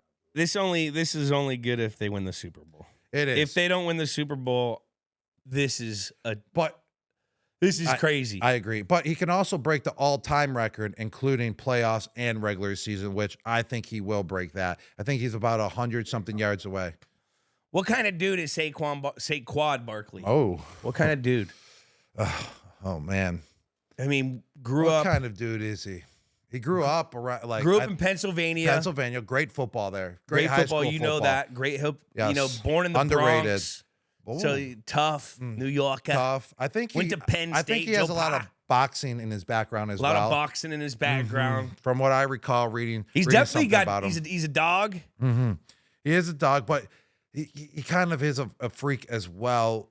Those quads, because like you said, when he was wearing that kilt, you were like, whoa, like that's what we talk about. When you see a freak, it's because of their physical nature. He's definitely a stud too. Yes. And you were like, that's some physical nature that blew your mind. It was mind blowing. It was kind of like the first time when I saw Dante Hightower's calves. Oh, freaky. He's got some big ass calves. Imagine if you combine, if you made one leg and you had Dante Hightower's calves and Saquon Barkley's quad, you would get like someone. I think that person. It'd be like the Hawk, actually. I think that person he could do a tug of war with a fucking whatever the best super diesel truck there is. He could probably with that leg. An F-350. Definitely. Actually, screw it. An 18-wheeler. He could probably take down an 18-wheeler. He's definitely a dude's dude as well because of how big of a team player he is. The team player, I mean, to go and be the most hated guy for a team and then join that team and then become such a big leader that it's apparent and be beloved. We are all looking at a whole at locker room and fan base. But that story that you told me about when he was in the kilt, that's just sticking to my head, so I know what I'm going with. 1, 2, 3, freak. Yeah, man. You see those legs? Sexy. Person at 230 pounds is not supposed to do jump flips, back hurdles over men that are trying to kill you. Only when you got quads like that, though, Jules. Quadzilla. University of Alabama. Another Alabama. Roll Tide, Crimson Tide. Currently plays for the Baltimore Ravens. Baltimore freaking Ravens. Is currently in talks of winning the MVP. Probably Offensive Player of the Year. They don't give that to running backs. Is currently going to be on the best rushing team statistically. Right? statistically in NFL history with Lamar Jackson. Are they on pace? They got to be. They got to be on pace. Derrick freaking number 22. Henry. The Baltimore Ravens. Let's get to the synopsis. AI. Derrick Henry, standing at 6'3" and weighing 247 pounds, is a dominant NFL running back, renowned for his rare combination of size, speed, and power, making him one of the most feared rushers in the league. He has amassed over 10,000 rushing yards and 98 touchdowns in his career, earning multiple Pro Bowl selections and the 2020 NFL Offensive Player of the Year award. Jesus. In high school, Derrick set the national record for career rushing yards with an astonishing 12,124 yards at Yulee High School in Florida, averaging 250 yards per game. See, I got to read really fast because he has so many stats. I want to make sure we get through it. At the University of Alabama, Henry won the Heisman Trophy and set both the single season and career rushing records. I mean, this guy breaks every record at whatever level he's at. I wonder what the Pop Warner stats were. Jesus. But we can't get there because it's just will take way too long. AI's got it all, though. Yeah, while he spent most of his career with the Tennessee Titans, setting the single season rushing record with 2,027 yards in 2020.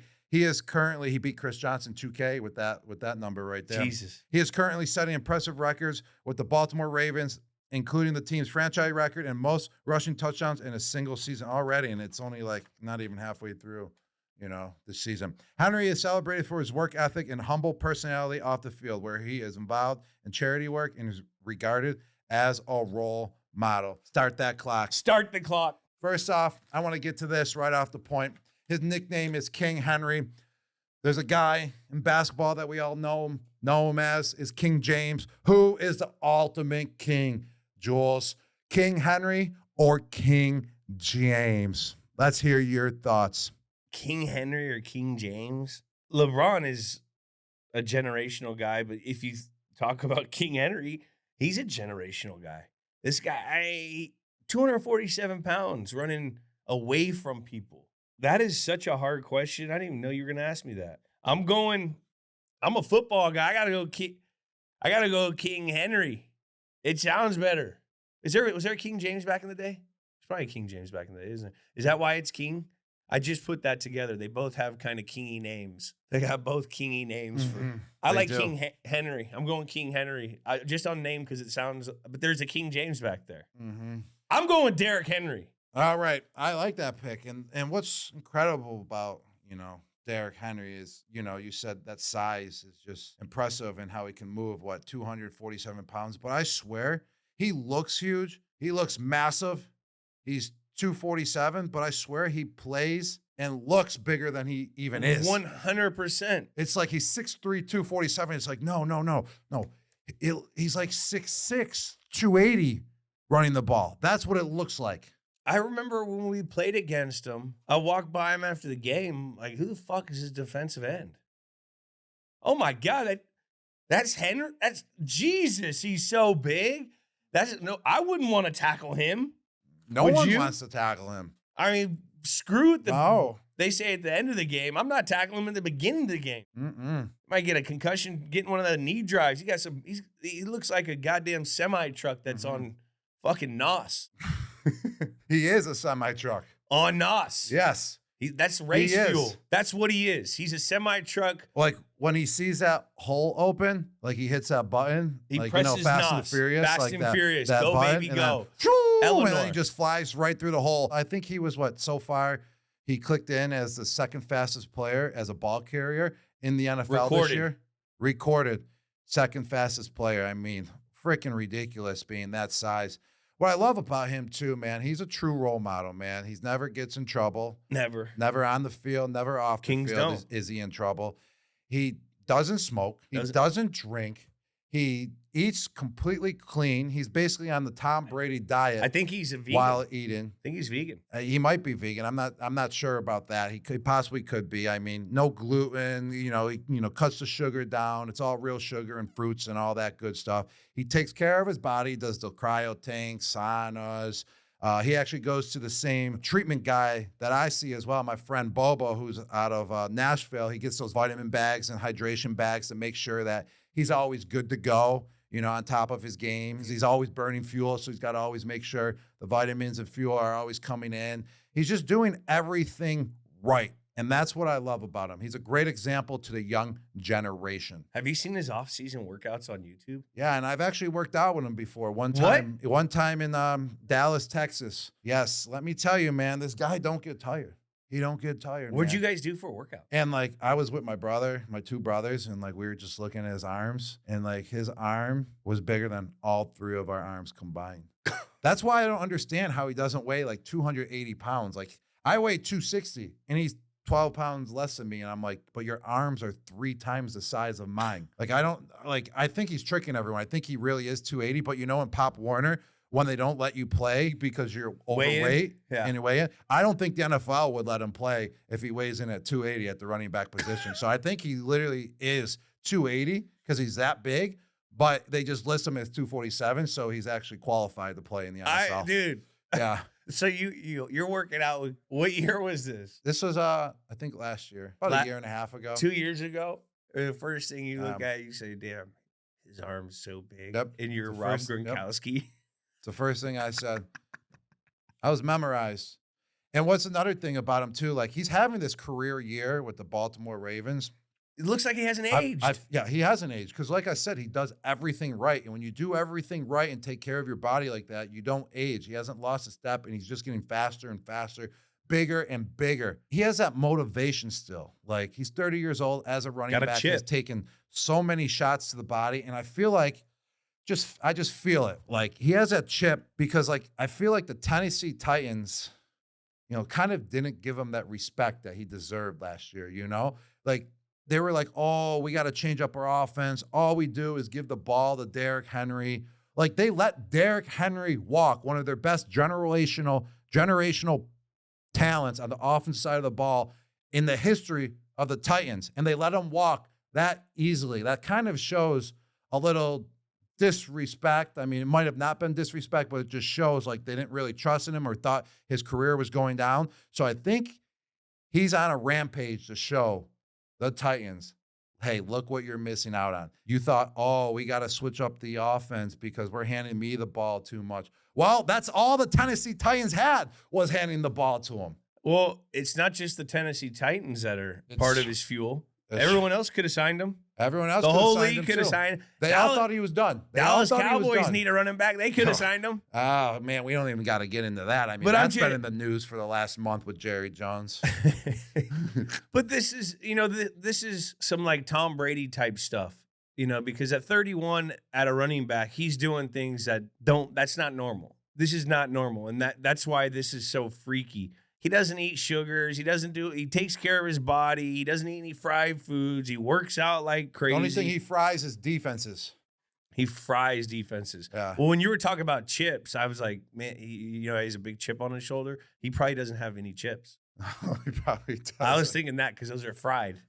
I was like, man, he's not falling into our Tostitos commercials. No. He sees the commercials like, oh, those are good commercials, Jules and Gronk, but I ain't eating those. No. He won't eat those. He didn't do that. Maybe kale chips. Yeah, he probably does kale. He does some kale chips. 247 pounds, 99-yard touchdown. That's crazy. I remember watching that play, and what everyone always says with Derrick Henry when you're playing against him, I remember Bill always talking about it. You cannot let this man get going. Keep his feet moving. You got to have pressure in the middle of the pocket. If you let the train go, you ain't getting on it. And that's exactly what that 99-yard touchdown was, where he stiff-armed the dude, still gets the speed, gives a backward stiff arm, still gets to high speed. It's something, like you said, you marvel at when you see a person that does things that have never been done before like that. It's kind of like myself a little bit, and that's why I love the way he plays. I mean, I love all big men out there, whatever position. So you love big men too? Yeah, I love big men. It's dudes on dudes here. Of course, I love big men. I like big guys. Yeah, big sweaty men as well. And guys sweating because he's always running for 200+ yards every single game. Every game. He's on pace for like damn near. He's on pace to beat the record this year. He is. He has some of the greatest stiff arms in the game. You do too. You're a stiff armer. I had a couple, but not as many as Derrick Henry because he has touched the ball like 100,000 more times than myself. And he's still going. That's crazy. And he's still going. It's like, he's 21 years old out there. To the amount of times he's touched the ball, and he hasn't had, like, knock on wood, He just has he can last. Mm-hmm. Where does he rank in all-time running backs? Oh man, He's got to be up there. He's got a 2,000-yard season. He's got to be up there. The reason why he doesn't, maybe get the respect, that he should of being like an all-time great running back is because he's not a traditional running back like those other greats. They're all more like pity pattern, make 5 guys miss, and then shoot Jim up. Brown wasn't. He's kind of Jim Brownie. Yeah, but he's just so. Jim Brown was so much bigger and athletic than everyone. He used to swat those guys around. Derrick Henry's game's a little bit different. When he sees that hole, he just hits that nos, like you said, and just goes right through it and runs over Arm everyone. tackles no one. In his way. It's just incredible how he can do that. Who was he, like a Dickerson? Yeah. Dickerson, because Dickerson in a way. High knees, straight up a little bit. I think he could possibly end up being one of the top 3 greatest running backs to ever play. All time? All time. Because if he continues this path for another 4 or 5 more years, which he has not shown any decline at all. Any at all. He hasn't slowed down one single bit. He only gets better. And he's a different style of a running back. And he's going against littler defenses right now. Yes, he is. His defenses are all built up for the pass. All a bunch of receivers. I love his game because he's a big man. I love big mans. Yeah. Barry Sanders, Walter Payton, Jim Brown, Emmitt Smith, Adrian Peterson, Derrick Henry. I mean, why not? He's this generation's great right now. Why he's not? Our generation's great. The last great running back after this, McCoy's in there, Shady's in there. But, like, I'm talking generational. If he wins a championship, he's up there. If he wins the Super Bowl this year. If he wins a Super Bowl. I mean, it's so crazy that on this episode, we've talked about Madden characters. Like, you have your 2, like, complete opposite Madden characters. You have, like, when you make the funny little guy on your Madden that's, like, 99 everything, and then you get your funny big guy. It's, like, 6'4" running back, like Derrick Henry that can outrun people. It's crazy. These guys, he's a freak. Mm-hmm. You don't see guys that big run that fast and take that much pounding and get up and do it over and over and over. And I feel like we see a 50-plus run every year. Every, like, 3 times a year with this guy. 50-plus run. Wait, 3 times a year? More like every other week he has a 50-plus yard run. Is it not crazy? Yeah, it's crazy. He's got a huge chest as well. Like his arms are massive, but, like, I swear his chest, it looks like The Rock. You know, when The Rock has a shirt off and the chest goes like, boom. Like, it's that massive. He's jacked. He looks the exact same as he did, in high school. He has the same frame, but, like, every year he just got bigger and wider and wider. Like, it looked like he was 6'3" already in high school and just can run all day, but he's just growing and growing and growing and growing every single year. Vernon Davis, he was saying, like, he was like that as a kid, and he kept on getting bigger and bigger, and his speed never got slower and slower. Like, that's like anomaly shit. Mm-hmm. I mean, he could be the greatest running back in high school history. Freshman year, 2,400 yards, 26 TDs. Sophomore year, 2,700 yards, 38 TDs. A little dip in the junior year with 2,600 yards and freaking 34 TDs. Just to top it off, a senior year, let me just put the cherry on the old top. Let's go 4,200 yards and 55. Who is he playing? Who is he playing getting 55 he TDs? was playing high school in touchdowns Florida. a game? High school in Florida. They got some legit They got ball legit. Is that there. They 8? do. Do they have record? I didn't know they put things on records in high school. That is fucking crazy. 12,000 yards in 4 years. This guy's been a freak since high school. 150 touchdowns in 4 years. Do the math. He's a Hall of Famer at the high school level, Hall of Famer at the college level, and a Hall of Famer at the NFL level. First ballot, without a doubt. It's crazy. Time. What kind of dude is Derrick Henry? He's a freak. I don't even got to negotiate this. I mean, he's a freak. He's dude. A dog. He is a dog. He is a stud. He's a freak. But he's an absolute freak of nature. Heck of a player. No one can tackle him. The guy was born to run. Let's get on Michael Strahan. All right, ladies and gentlemen, let's do it. Michael Strahan. Let's see what the synopsis is about Michael. No, Michael Strahan, German episode. Why is he why? there? Why is Michael Strahan on the Germany don't know. episode? Why? Why? I'm What's still AI have to confused. say about it? Well, let's see. Start the clock. Let's see. Let's see how smart AI is. Why he is on this episode? I don't Why? think AI would even know. I don't know. Why would AI? All right. Michael Strahan was a dominant defensive end for the New York Giants, known for his impressive career stats, including 141.5 sacks and 7 Pro Bowl selections. Holy moly, 141 and a half sacks. Oh. 9! Wow. Born in Houston, Texas, he spent a significant part of his childhood in Germany due to his father's military service. There you go. That explains it right there. That's AI why is smart. AI is AI smart. does have the answers. AI smart. After retiring from football, Strahan After retiring from football, Strahan transitioned to a successful media career, becoming a co-host on Good Morning America and an analyst on Fox NFL Sunday. He replaced Regis. Off the field, he's known for his charismatic personality and dedication to his family. Mm-hmm. AI is full of shit. Why would you say that? Didn't mention one thing about his gap. Oh, yeah, you're right. His teeth. It's like he's like known world. That gap has literally been in space.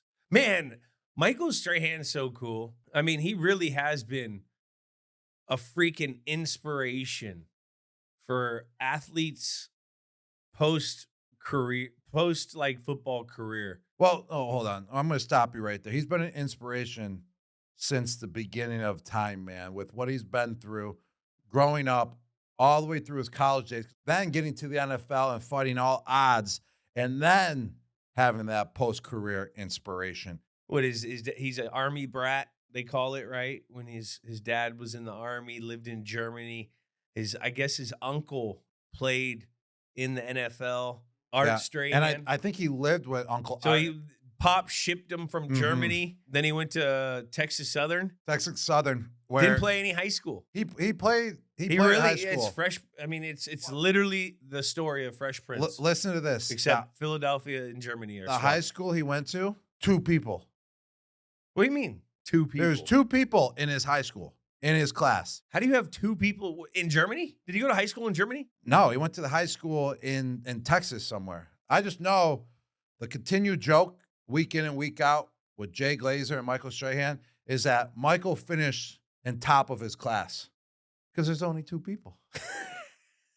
Even I could finish in top of my class when there's just 2 people. That's what you call a valedictorian. If we were in a class of 2, who would finish first? Depends what subject we're talking about. Math. Oh, I'm number 1 there. Reading. Number 1. I can read. I just can't project that well. Cooking class. Oh, I'm a cooker. I used to sing growing up. I'm a cooker. I'm a hooker. And I had no clue what I was really saying. And my brothers would be laughing at me, but I was like 8 years old. I remember I'm cooking. I'm hooking. And they would all know what were you cooking at 8 years old? Eggs, just breakfast sandwiches, stuff like that. Very easy. You think Michael Strahan would eat your eggs? He would eat my eggs. Yes, he would. And then he would eat me on the field because he was a beast. He was an absolute monster. Mm-hmm. When you put on his film, you forget how big he is because he's leaned out so much now. And like he was like freakishly big. I mean, he had 22 and a half sacks in the season. That's a sack record holder, isn't it? Yeah. Brett Favre when Brett fell down. But I mean, regardless, that's what quarterbacks do all the time now. You know what I mean? So everyone gives him crap on it. I mean, he was going to get the tackle regardless. His power, his speed to power move was insane. He was just so strong and long. And you could tell he worked his dick off.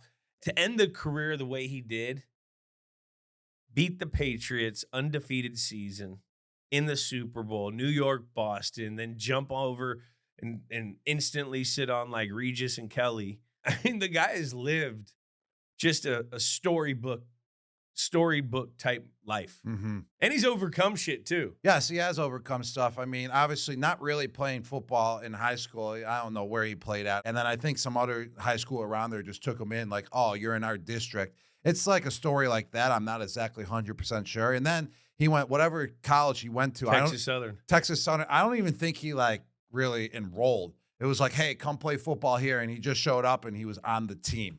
Like, that's kind of his story, like, for real. And then he was drafted 2nd round, I think, by the New York Giants. Yeah, what pick overall? Yeah, he was the 40th overall pick, 2nd round, 1993. That's mind-blowing right there. 1993 was the year he was drafted. Let me tell you, he does not seem that old at all. I feel like he's like, 39, 40 years old to this day. He's still, and he's like looks 52. young. Looks young. He's got the TV shit going. He does. It doesn't, you don't age. You want to know what I really love about him is that he has no fear in anything he does. And that's what makes him so great. On the field, no fear against his opponent. It didn't matter who he's going against. He was going to bull rush him. He was going to do a move to get around him, swim around him, or absolutely take that tackle. I mean, I've seen some of his highlights, and he's just like, I'm going to keep tossing you, buddy. Like, you know what I mean? He gave no care. And let you know. He would tell you. He loved talking trash out on the field. He had a motor of a mouth. He had a motor of an engine as a football player.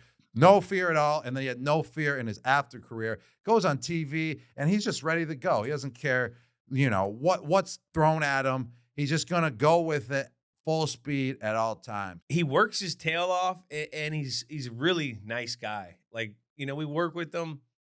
And you could just tell it doesn't matter how big he is in the world, and he treats everyone like so nicely. Treats everyone the same. Treats everyone with respect. Yeah. It doesn't matter what position you are in life, what your job title is. And I just love his story from A to Z. When he first got in the NFL too, I don't even think he really registered a sack until like his 4th, 5th year in the NFL. Maybe a couple sacks, but I know he didn't really turn onto the scene until about year 4 or 5. When you watch him, and if you had to block him, what would you do?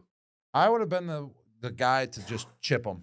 I would have just went, hey, coach, man, this guy has a motor. He's huge, which he's a big guy already. I mean, I'm next to him on the desk, the Fox pregame show. But when I watch highlights of him, I'm like, man, he's like 3 times the size that he is right now when he was playing. And he's big right now. And he's big right now. But his arms were massive. And like he played like a guy that was like stockier and already had leverage because he was huge. He's like 6'5", 265. And he would get that leverage because he can play low. Oh, I got a math question for you, Rob. Yeah, let's hear it. I love math. Between his NFL career and his media career, how many hours do you think Michael Strahan has been on TV? Oh, my gosh. That's a math question that's over my head, Jules.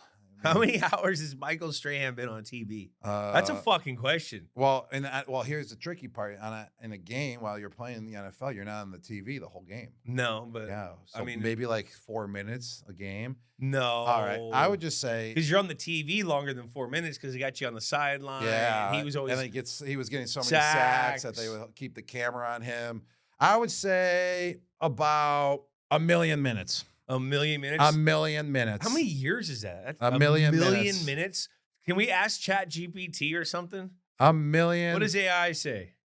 Roughly? Minutes. I mean, I said 1 million minutes. That's 1 million minutes. What else do we need to know? 1 million minutes is 1 million minutes. I'm telling you, I'm a math magician. That's what it equals. What about his get off? Let's talk about his get off real quick. I mean, that's what made him a special player is the ability of him to just burst right off the line and get to the quarterback and mess up the offensive tackle in a split second is what made him the great player that he is. And then he had a get off in his post career. He had a get off while he was playing football. I mean, this guy is legendary. He's a role model in the community. Great dad. Great dad, great family man, great teammate to have. Great teammate. And it's a guy I feel like you would want on your team and not a guy you want to be playing against. Oh, yeah, you definitely don't want to play against him because he's going to whoop your ass and he's going to let you know he's whooping your ass. You think Brett Favre? In like a funny way. Exactly. He does do that. Yeah, he does do that. He does that to me. He's witty. He does that to me, and he thinks witty. I don't notice, but I notice, Michael. I notice what you're doing to me on Fox Sundays. You're coming at me, but you're so witty. You're pretending you're not. I got your game down, buddy. Oh, but hey, I got a question. You think Brett Favre was just scared of him, so he kind of let him have that sack?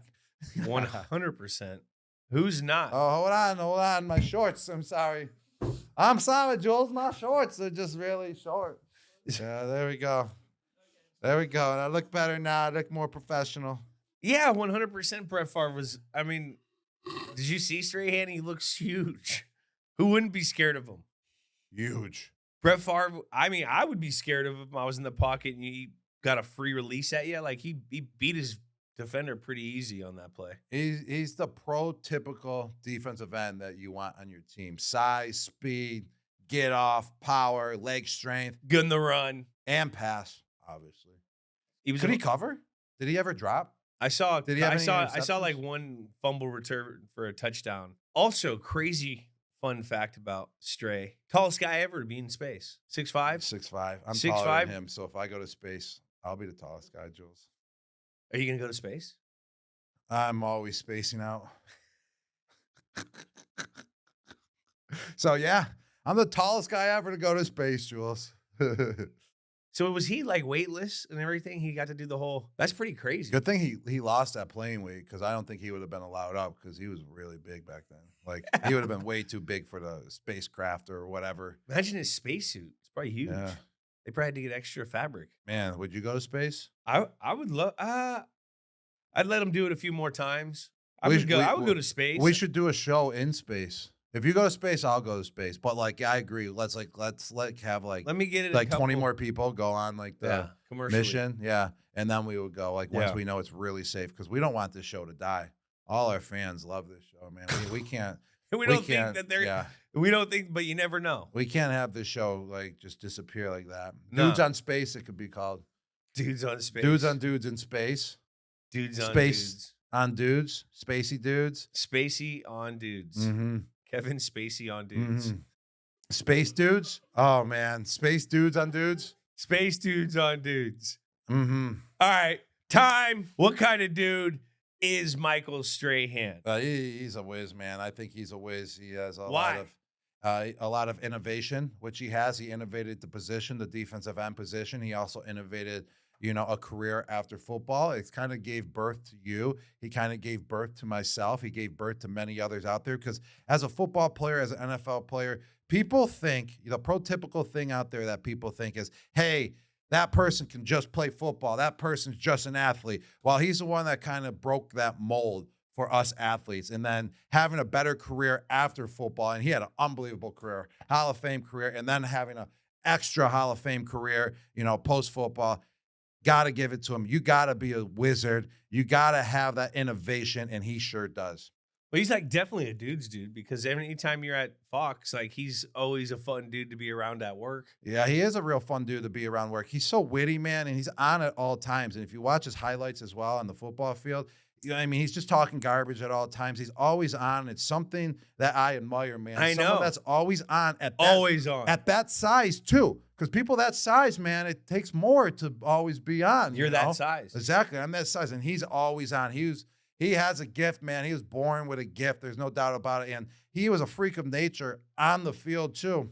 So, but he's also a stud. This is tough. Yeah, he is a stud, man. He's a stud off the field. He's a stud on the field. I mean, and he's a dog too because he don't give up.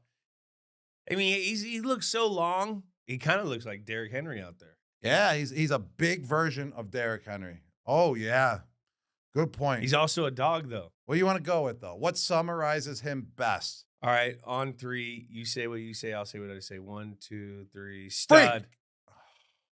Come on, Jules. We gotta, be more on the same page. Freak? You think why is he a freak? I mean, he used to take freaking 330 pounds off the tackles and just throw him to the ground right out of his way, and then get to the quarterback and drop him right to his knees. And it's pretty freaky that big ass DN football player is sitting at the table talking to like housewives all around the world, and they love him. That's freaky. That is freaky. And it's freaky how he can talk 24/7 as well. And he's always on. He can come up with an answer and a solution for anything that's thrown his way. And he can do interviews. He's really good at interviews. He's all purpose, man. He's freak. Stamping it. He's a freak. He is. Freak. All right, let's get into our last Halloween edition of Dudes on Dudes. Guy that we are going to talk about. You know what? I'm looking at this, and it's pretty gnarly. That every one of the scariest guys that we're going over is from the AFC fucking North. Another Kent State Golden Flash. Another man that scares the living shit out of you. He sure does. His name is Debo, but his birth name is James Harrison. James Henry Harrison Jr. Oh, Hank? I will not call him that to his face. He'll probably beat my face in. I've seen him doing that volleyball shit. What is up? Let's see what AI has to say. All right, ladies and AI gentlemen. for James Hank AI was probably Harrison too scared to Jr., write anything the second. about Holy Harrison. smokes. Oh, that's blank. AI was scared. AI is fucking scared. I'm scared. Did not want to get it wrong. Start the clock Now. James Harrison was a tenacious and a hard-hitting linebacker. Tenacious. Thank you, Jules. Gotcha. Hey, I'm Harry. You know, I didn't read any books growing up, okay? You know, and a hard-hitting linebacker. Known for his relentless work ethic and physical style of play. Off the field, he was dedicated and resilient, overcoming numerous setbacks to achieve success. Harrison had a significant impact on the Pittsburgh Steelers, helping them win 2 Super Bowls and earning the NFL Defensive Player of the Year award in 2008. Jesus. Notably, he set a then Steelers single-season record with 16 sacks in 2008 and is the only undrafted player to win Defensive Player of the Year award. He was also a 5-time Pro Bowler and twice named the Steelers MVP. He should have been a Super Bowl MVP. Yeah, but Santonio Holmes with that catch, toe-tapping catch to end the game. They should give out like 2 MVPs award, a defensive MVP if deserved, and then an MVP award as well, or an MVP award. And if it was a defensive guy, then if someone played on the offensive side, you know, on the offensive side of the ball very well, they should also have the offensive MVP. You know what I mean? You know what I'm saying by that? O-N-D. Yeah. They could get a better sponsorship group out of the NFL too if they did that. You could have, you know, Chevy for, you know, the offense and Ford for the defense. We're not business guys. Debo. Hey, Lloyd, you're smarter than I thought. Harry, your hands are freezing. James Harrison, absolute scary motherfucker. Like, look at him. You look at his pictures. It's like 1 degree outside. He's got his shirt off and his baggy ass sweats doing a pregame warm up, looking like he wants to just, I fucking kill every single person on the other side of the team. Like, we played against him and he's got a notion, and it's so fucking crazy that he didn't get drafted because he's about 6 feet tall, but he's also 6 feet wide. This guy is a fucking fridge. His arms are literally like 30 inches big.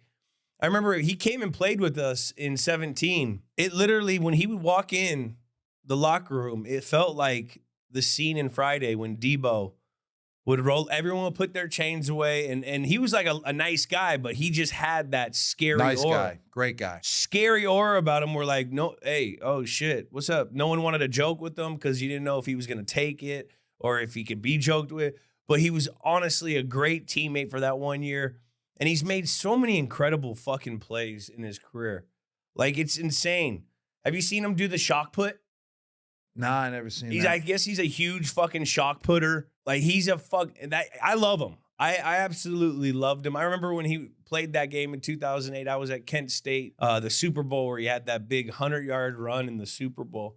And I was just so excited to see a guy like him, you know, dominating the NFL from where I came from. I mean, it's crazy. Was Prime's James Harrison faster than you?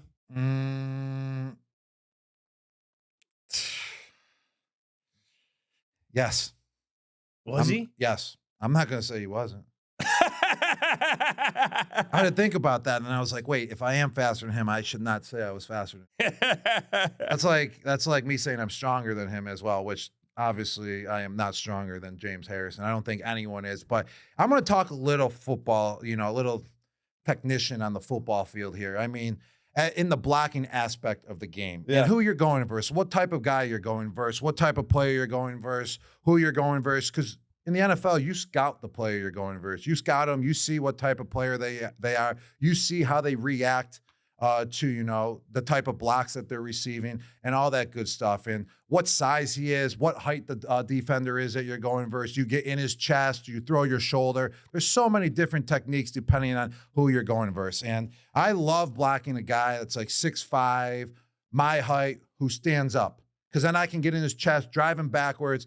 And a guy that doesn't have that mean look, that mean attitude, and a guy that's not going to get pissed off because I came flying off the ball and absolutely drilled him and drove him back 5 yards and embarrassed him. That was the last thing I was trying to do with James Harrison. What were you trying to do with James? First off, with James, I knew I couldn't get into his chest. The guy is like a bowling ball. Like, that 28-pound bowling ball that everyone wants to throw down the freaking lane and just try to knock down all the pins, and like you kind of like do it granny style, and it's so heavy you blow out your back. Well, those are the hardest guys to block in the NFL, especially at my size, 6'6". It's hard for me to get low. It's hard for me to move that type of guy because they have so much leverage. Built-in pad level. Yes, exactly. That's what he has. And with a guy like that and how scary and intimidating he was, and I seen it on film, you do not want to piss James Harrison off. Why? What did you see on film? Yes. What do you see on film? What do you mean? What do you see on film? I seen him take defenders, offensive linemen, toss them.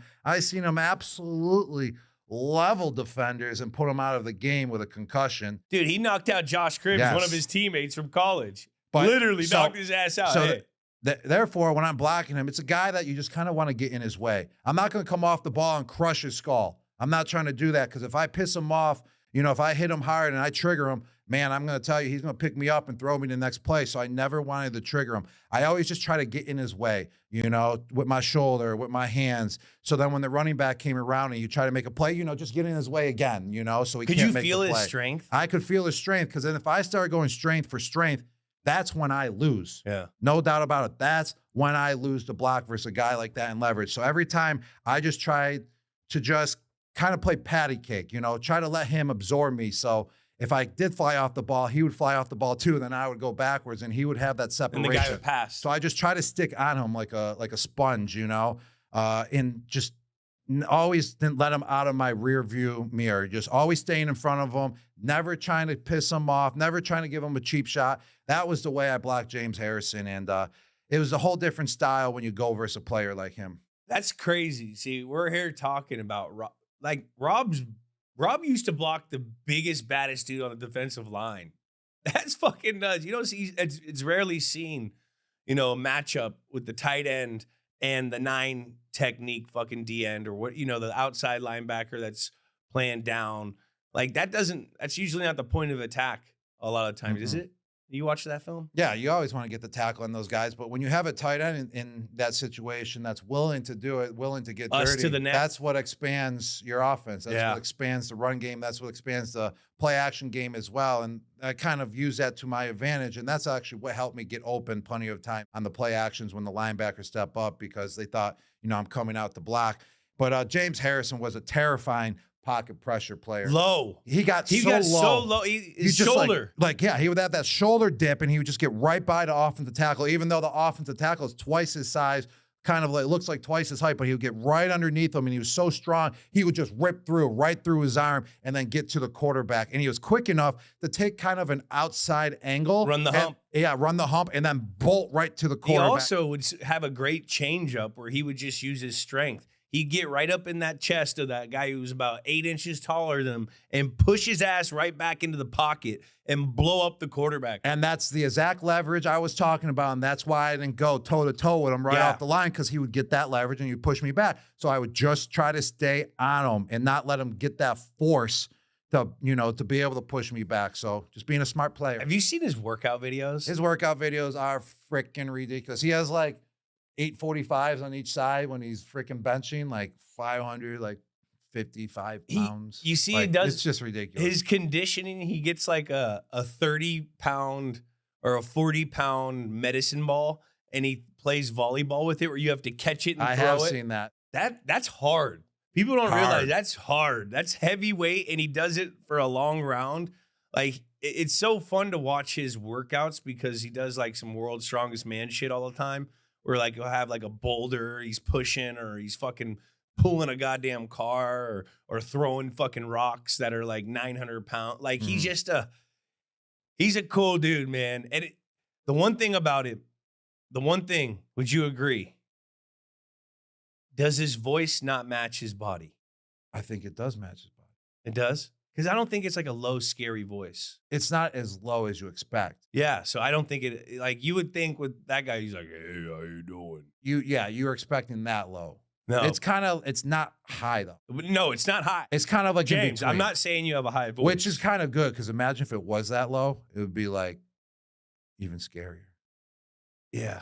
Like I really remember he gave, I got one of his shirts. Remember he had the Debo shirt in the locker room? I still have the Debo shirt somewhere here. He's like, he can lift like whatever, 600 pounds, bench, squat, deadlift. But what I love about him is that he always posts his resume of, recovering. Yeah. Of how he recovers off of those lifts, how he was recovering in the NFL. And he would put like 350 acupuncture needles in every day. Like every other day. And he would post about it like, you got to be a freak. You got to be intense in order to get 350 needles poked inside of your muscle tissue and just take it like an absolute champ. Like that just shows. Like he's dedicated. Like he's doing whatever it takes to be at that level that he needs to be at. Who is the Mount Rushmore of strongest guys we played with, you think?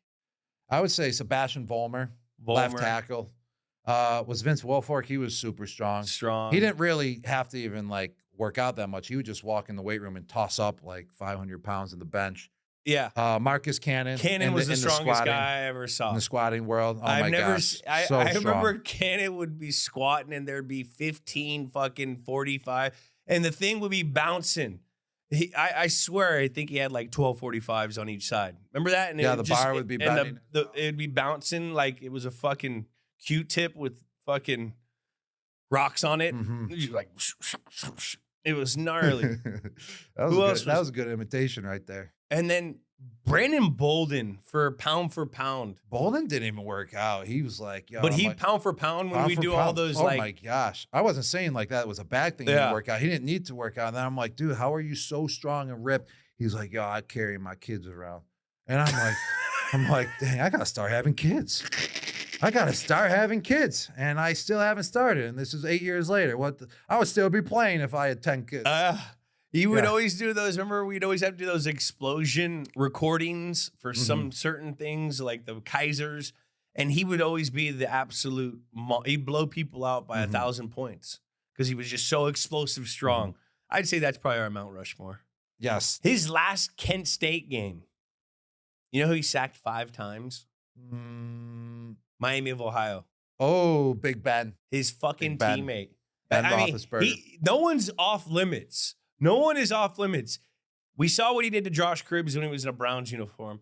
We saw what he did to Ben Roethlisberger when he was in a Miami of Ohio uniform. Like, he is fucking Freddy Krueger, bro. This is the perfect guy to have on the goddamn Halloween episode. We're talking about his, defensive skill set and all that. But what about every time he had an interception? He always almost like brought that ball back to the house. Obviously, with one of the biggest Super Bowl plays in history, the 100-yard return versus Arizona Cardinals. And if they scored right on that drive, they were saying the game was going to be over going into half because the Cardinals had that big of an advantage and that much momentum going in. But he saved the Steelers that game with that interception to the house. It looked like he was about to be tackled 8 different times, and he just kept going and kept going and kept going. He's kind of like a fullback mixed with a running back when he's running the ball. It's like Mike Allstott. Yes, exactly like him. He's Mike Allstott of the defensive side of the ball. Did you hear that he's going to be fighting Ocho Cinco? He will be fighting Ocho Cinco. Ocho Cinco versus James Harrison. What are you thinking, Ocho Cinco? What the fudge are you thinking? I'll tell you right now, Ocho Cinco's got some balls. He does have some balls. He raced a horse. He's fought a couple times. And he's lost all the fights, though. Has he? Yeah, he lost a fight. He fought one time. There's something to be said about a man that loses a fight and keeps coming back. He keeps coming back. Ocho Cinco don't back down. He doesn't. No, he doesn't. But what's he thinking? What is he thinking? Is it? It's UFC, right? It's MMA style. MMA style. Yeah. I mean, the only way you would have to fight James Harrison is if you go box him. If he couldn't bring you down. Ocho Cinco is 6'1", 190 pounds about, I would say. He's probably like, yeah. He lost to Brian Maxwell in a boxing match. Did he? Yeah. It wasn't I'm that not pretty. saying he probably beat the shit out of me, but I'm not fucking James Harrison. Mm-hmm. James Harrison is a scary man. Should we go? We should go. I got a what if scenario. Do you think we can beat James Harrison if we tag team versus him? You mean if we tag team James Harrison? No, like you and I versus James Harrison. I really don't know. And I consider myself a tough guy. And I consider you a large, tough human as well. We would have to game plan. You have to game plan because the Steelers do what they do. They do what they do. They do what they do. They do. They do it very well, but they do what they do. They do what they do, and they don't adjust. They don't adjust. They do what they do, and they do. Well, we'd have That's to what they game do. plan James Harrison Yeah. for that fight. Time. All right. But what kind of dude is James Harrison? Okay, I have two that I think he is. I don't think he's a dude's dude. I played with him, and he was kind of a dude's dude, but I was too scared of him the whole time for him to think that he was a dude's dude. The freak. He's either a freak or dog to me. I think it's a crazy thing that if he's a freak, that he was an undrafted freak. That's probably a stat that we'll never say again. And that's freaky. I mean, he is a freak for sure. I would not disagree with a freak. He has dog in him. There's no doubt about that. He's a relentless dog. He's a dog he's a pit bull. He's just never going to stop. It's the pit bull that's untrained. That has the locked jaw and just never letting go until that jaw finally gets tired after like 10 you got to hours. put him down. I think you got to put him down basically. You got to kill him to let him go. But he's also a freak with that interception and the stride. His stride when he's running is ridiculous. I mean, it's freaky to have a stride like that at that size with that much mass and to be able to run like that. That's freaky. That's freaky tangibles. Dude, no one, they say he's 6 foot. That dude's 5'11". He may be 5'10". He about my height. And he's 260. And he runs just as fast as me. Okay? If you want to call that not a freak, you're fucking crazy. Yeah, you are crazy then. He's a freak. Freak. He's a freak. James Harrison, freak. Stamp it. Drafted in the 3rd round of the 1996 NFL Draft by the 49ers, he is renowned for his exceptional hands and ability to make plays. He ranks 3rd in NFL history in both receiving yards and touchdowns. He was a 6-time Pro Bowl selection and was named to the 2000s All-Decade team. Born in Alexander City, Alabama, known for his flamboyant touchdown celebrations, he was often seen as a decisive figure off the field. Ooh. He was elected to the Pro Football Hall of Fame in 2018. Jules, what wild dude are we talking about right now, right here, as wild dude number 2? Let's get on T.O. T.O.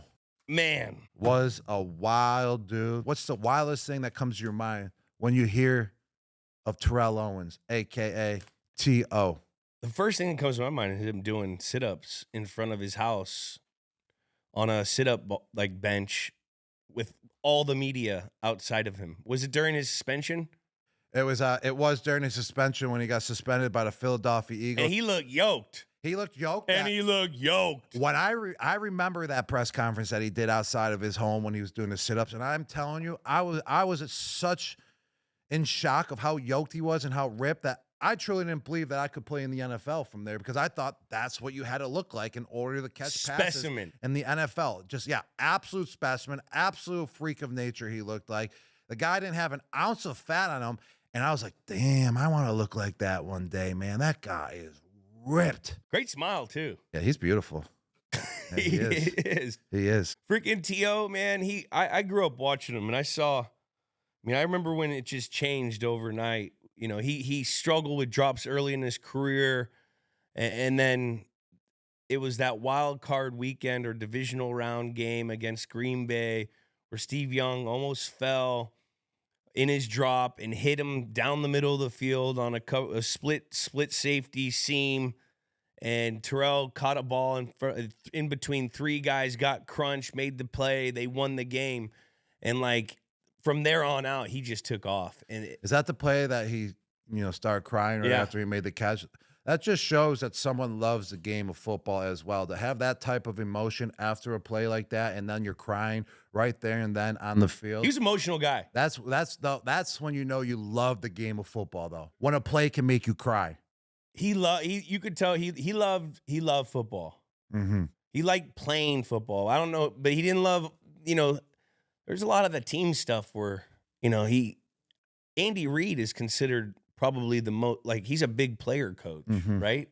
From what we hear, I've never player played with coach him. that takes no shit. And he had to get him out, and they traded him in the division to Cowboys. That's crazy to me. That's a wild move. I've heard though that if you go in division move. against like your rival, that's like one of the oldest rivalries in goddamn football. Philly fucking Cowboys. And he was still elite. Like, that's how wild of a dude you have to be.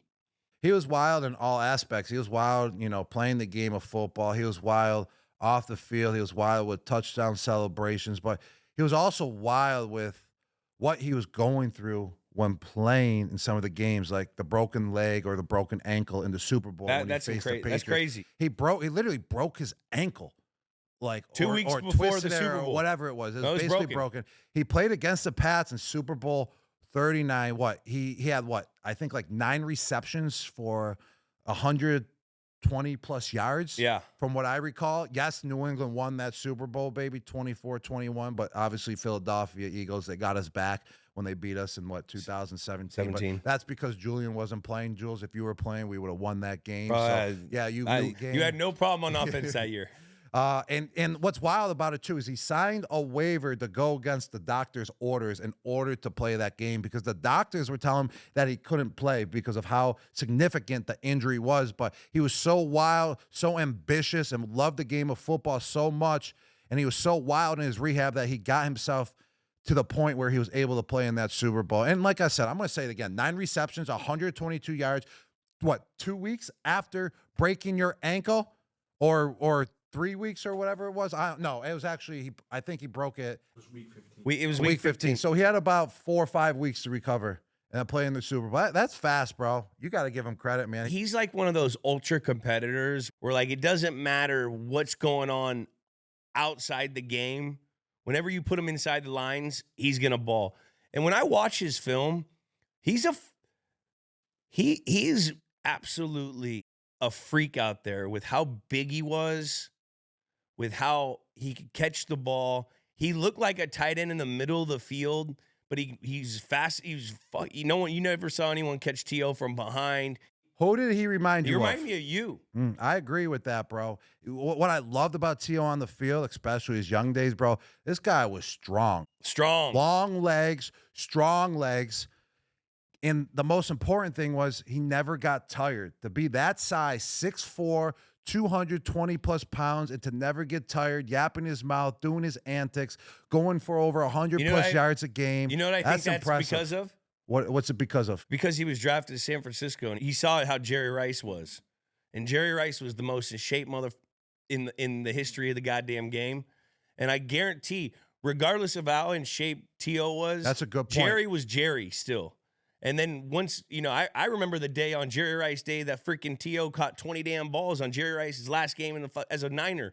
But, like, having that horse, that rabbit horse of what Jerry Rice was, helped make T.O. how crazy T.O. was, because in the back of his mind, he's probably thinking, man, that's the greatest receiver. I'm better than him. But he saw how Jerry prepared, so he probably took a little bit of that. That's a good point, man. Well said.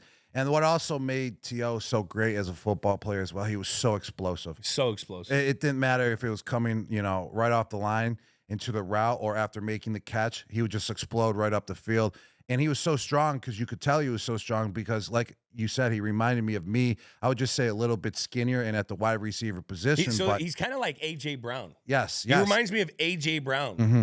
And anyone that tried tackling him, he would just throw the defender right off of him. T.O. broke tackles. Tackles. He broke tackles like no other wide receiver broke tackles. That's why he kind of reminds me of myself. It looked like he was a mini me just running through the defense, and he was so physical as well at top of the route. That's what got him open plenty of times. On top of having a deep ball and running by a defender, that's what made T.O. so great and special as well. And that's why he's a top 5 receiver of all time. Wouldn't you say? He has top to be. 5.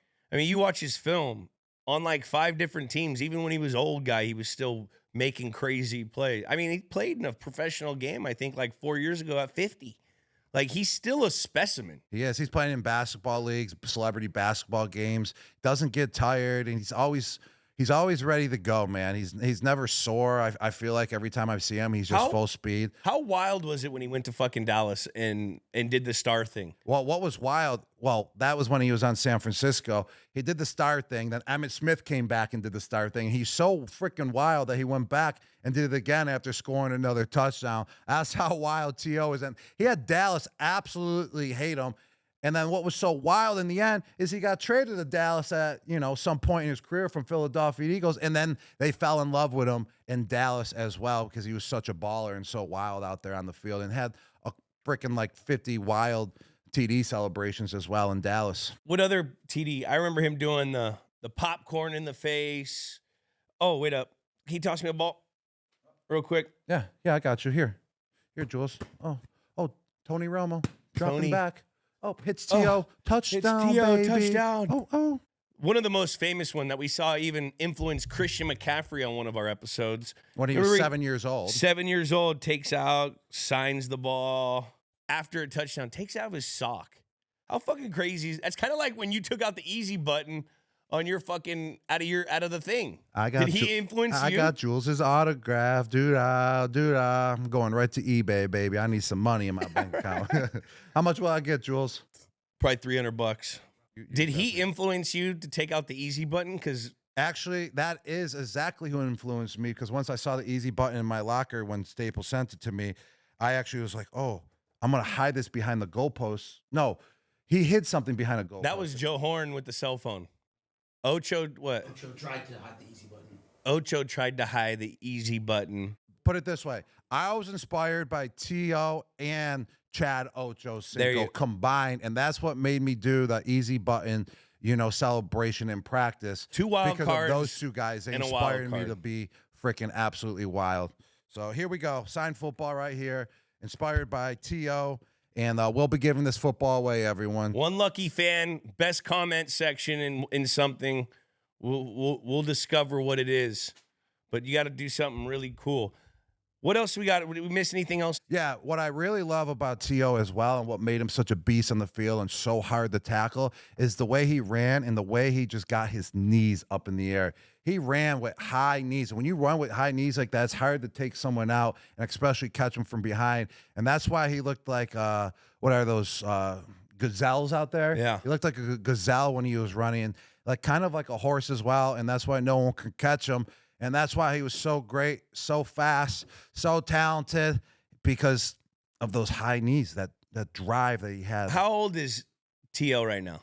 He's 50. He still looks great, man. He still looks like a professional athlete.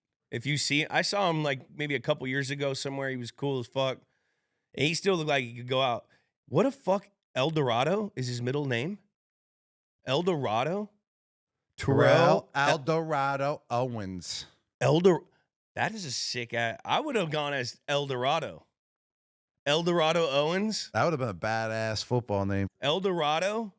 Imagine just putting El Dorado on back of a jersey name.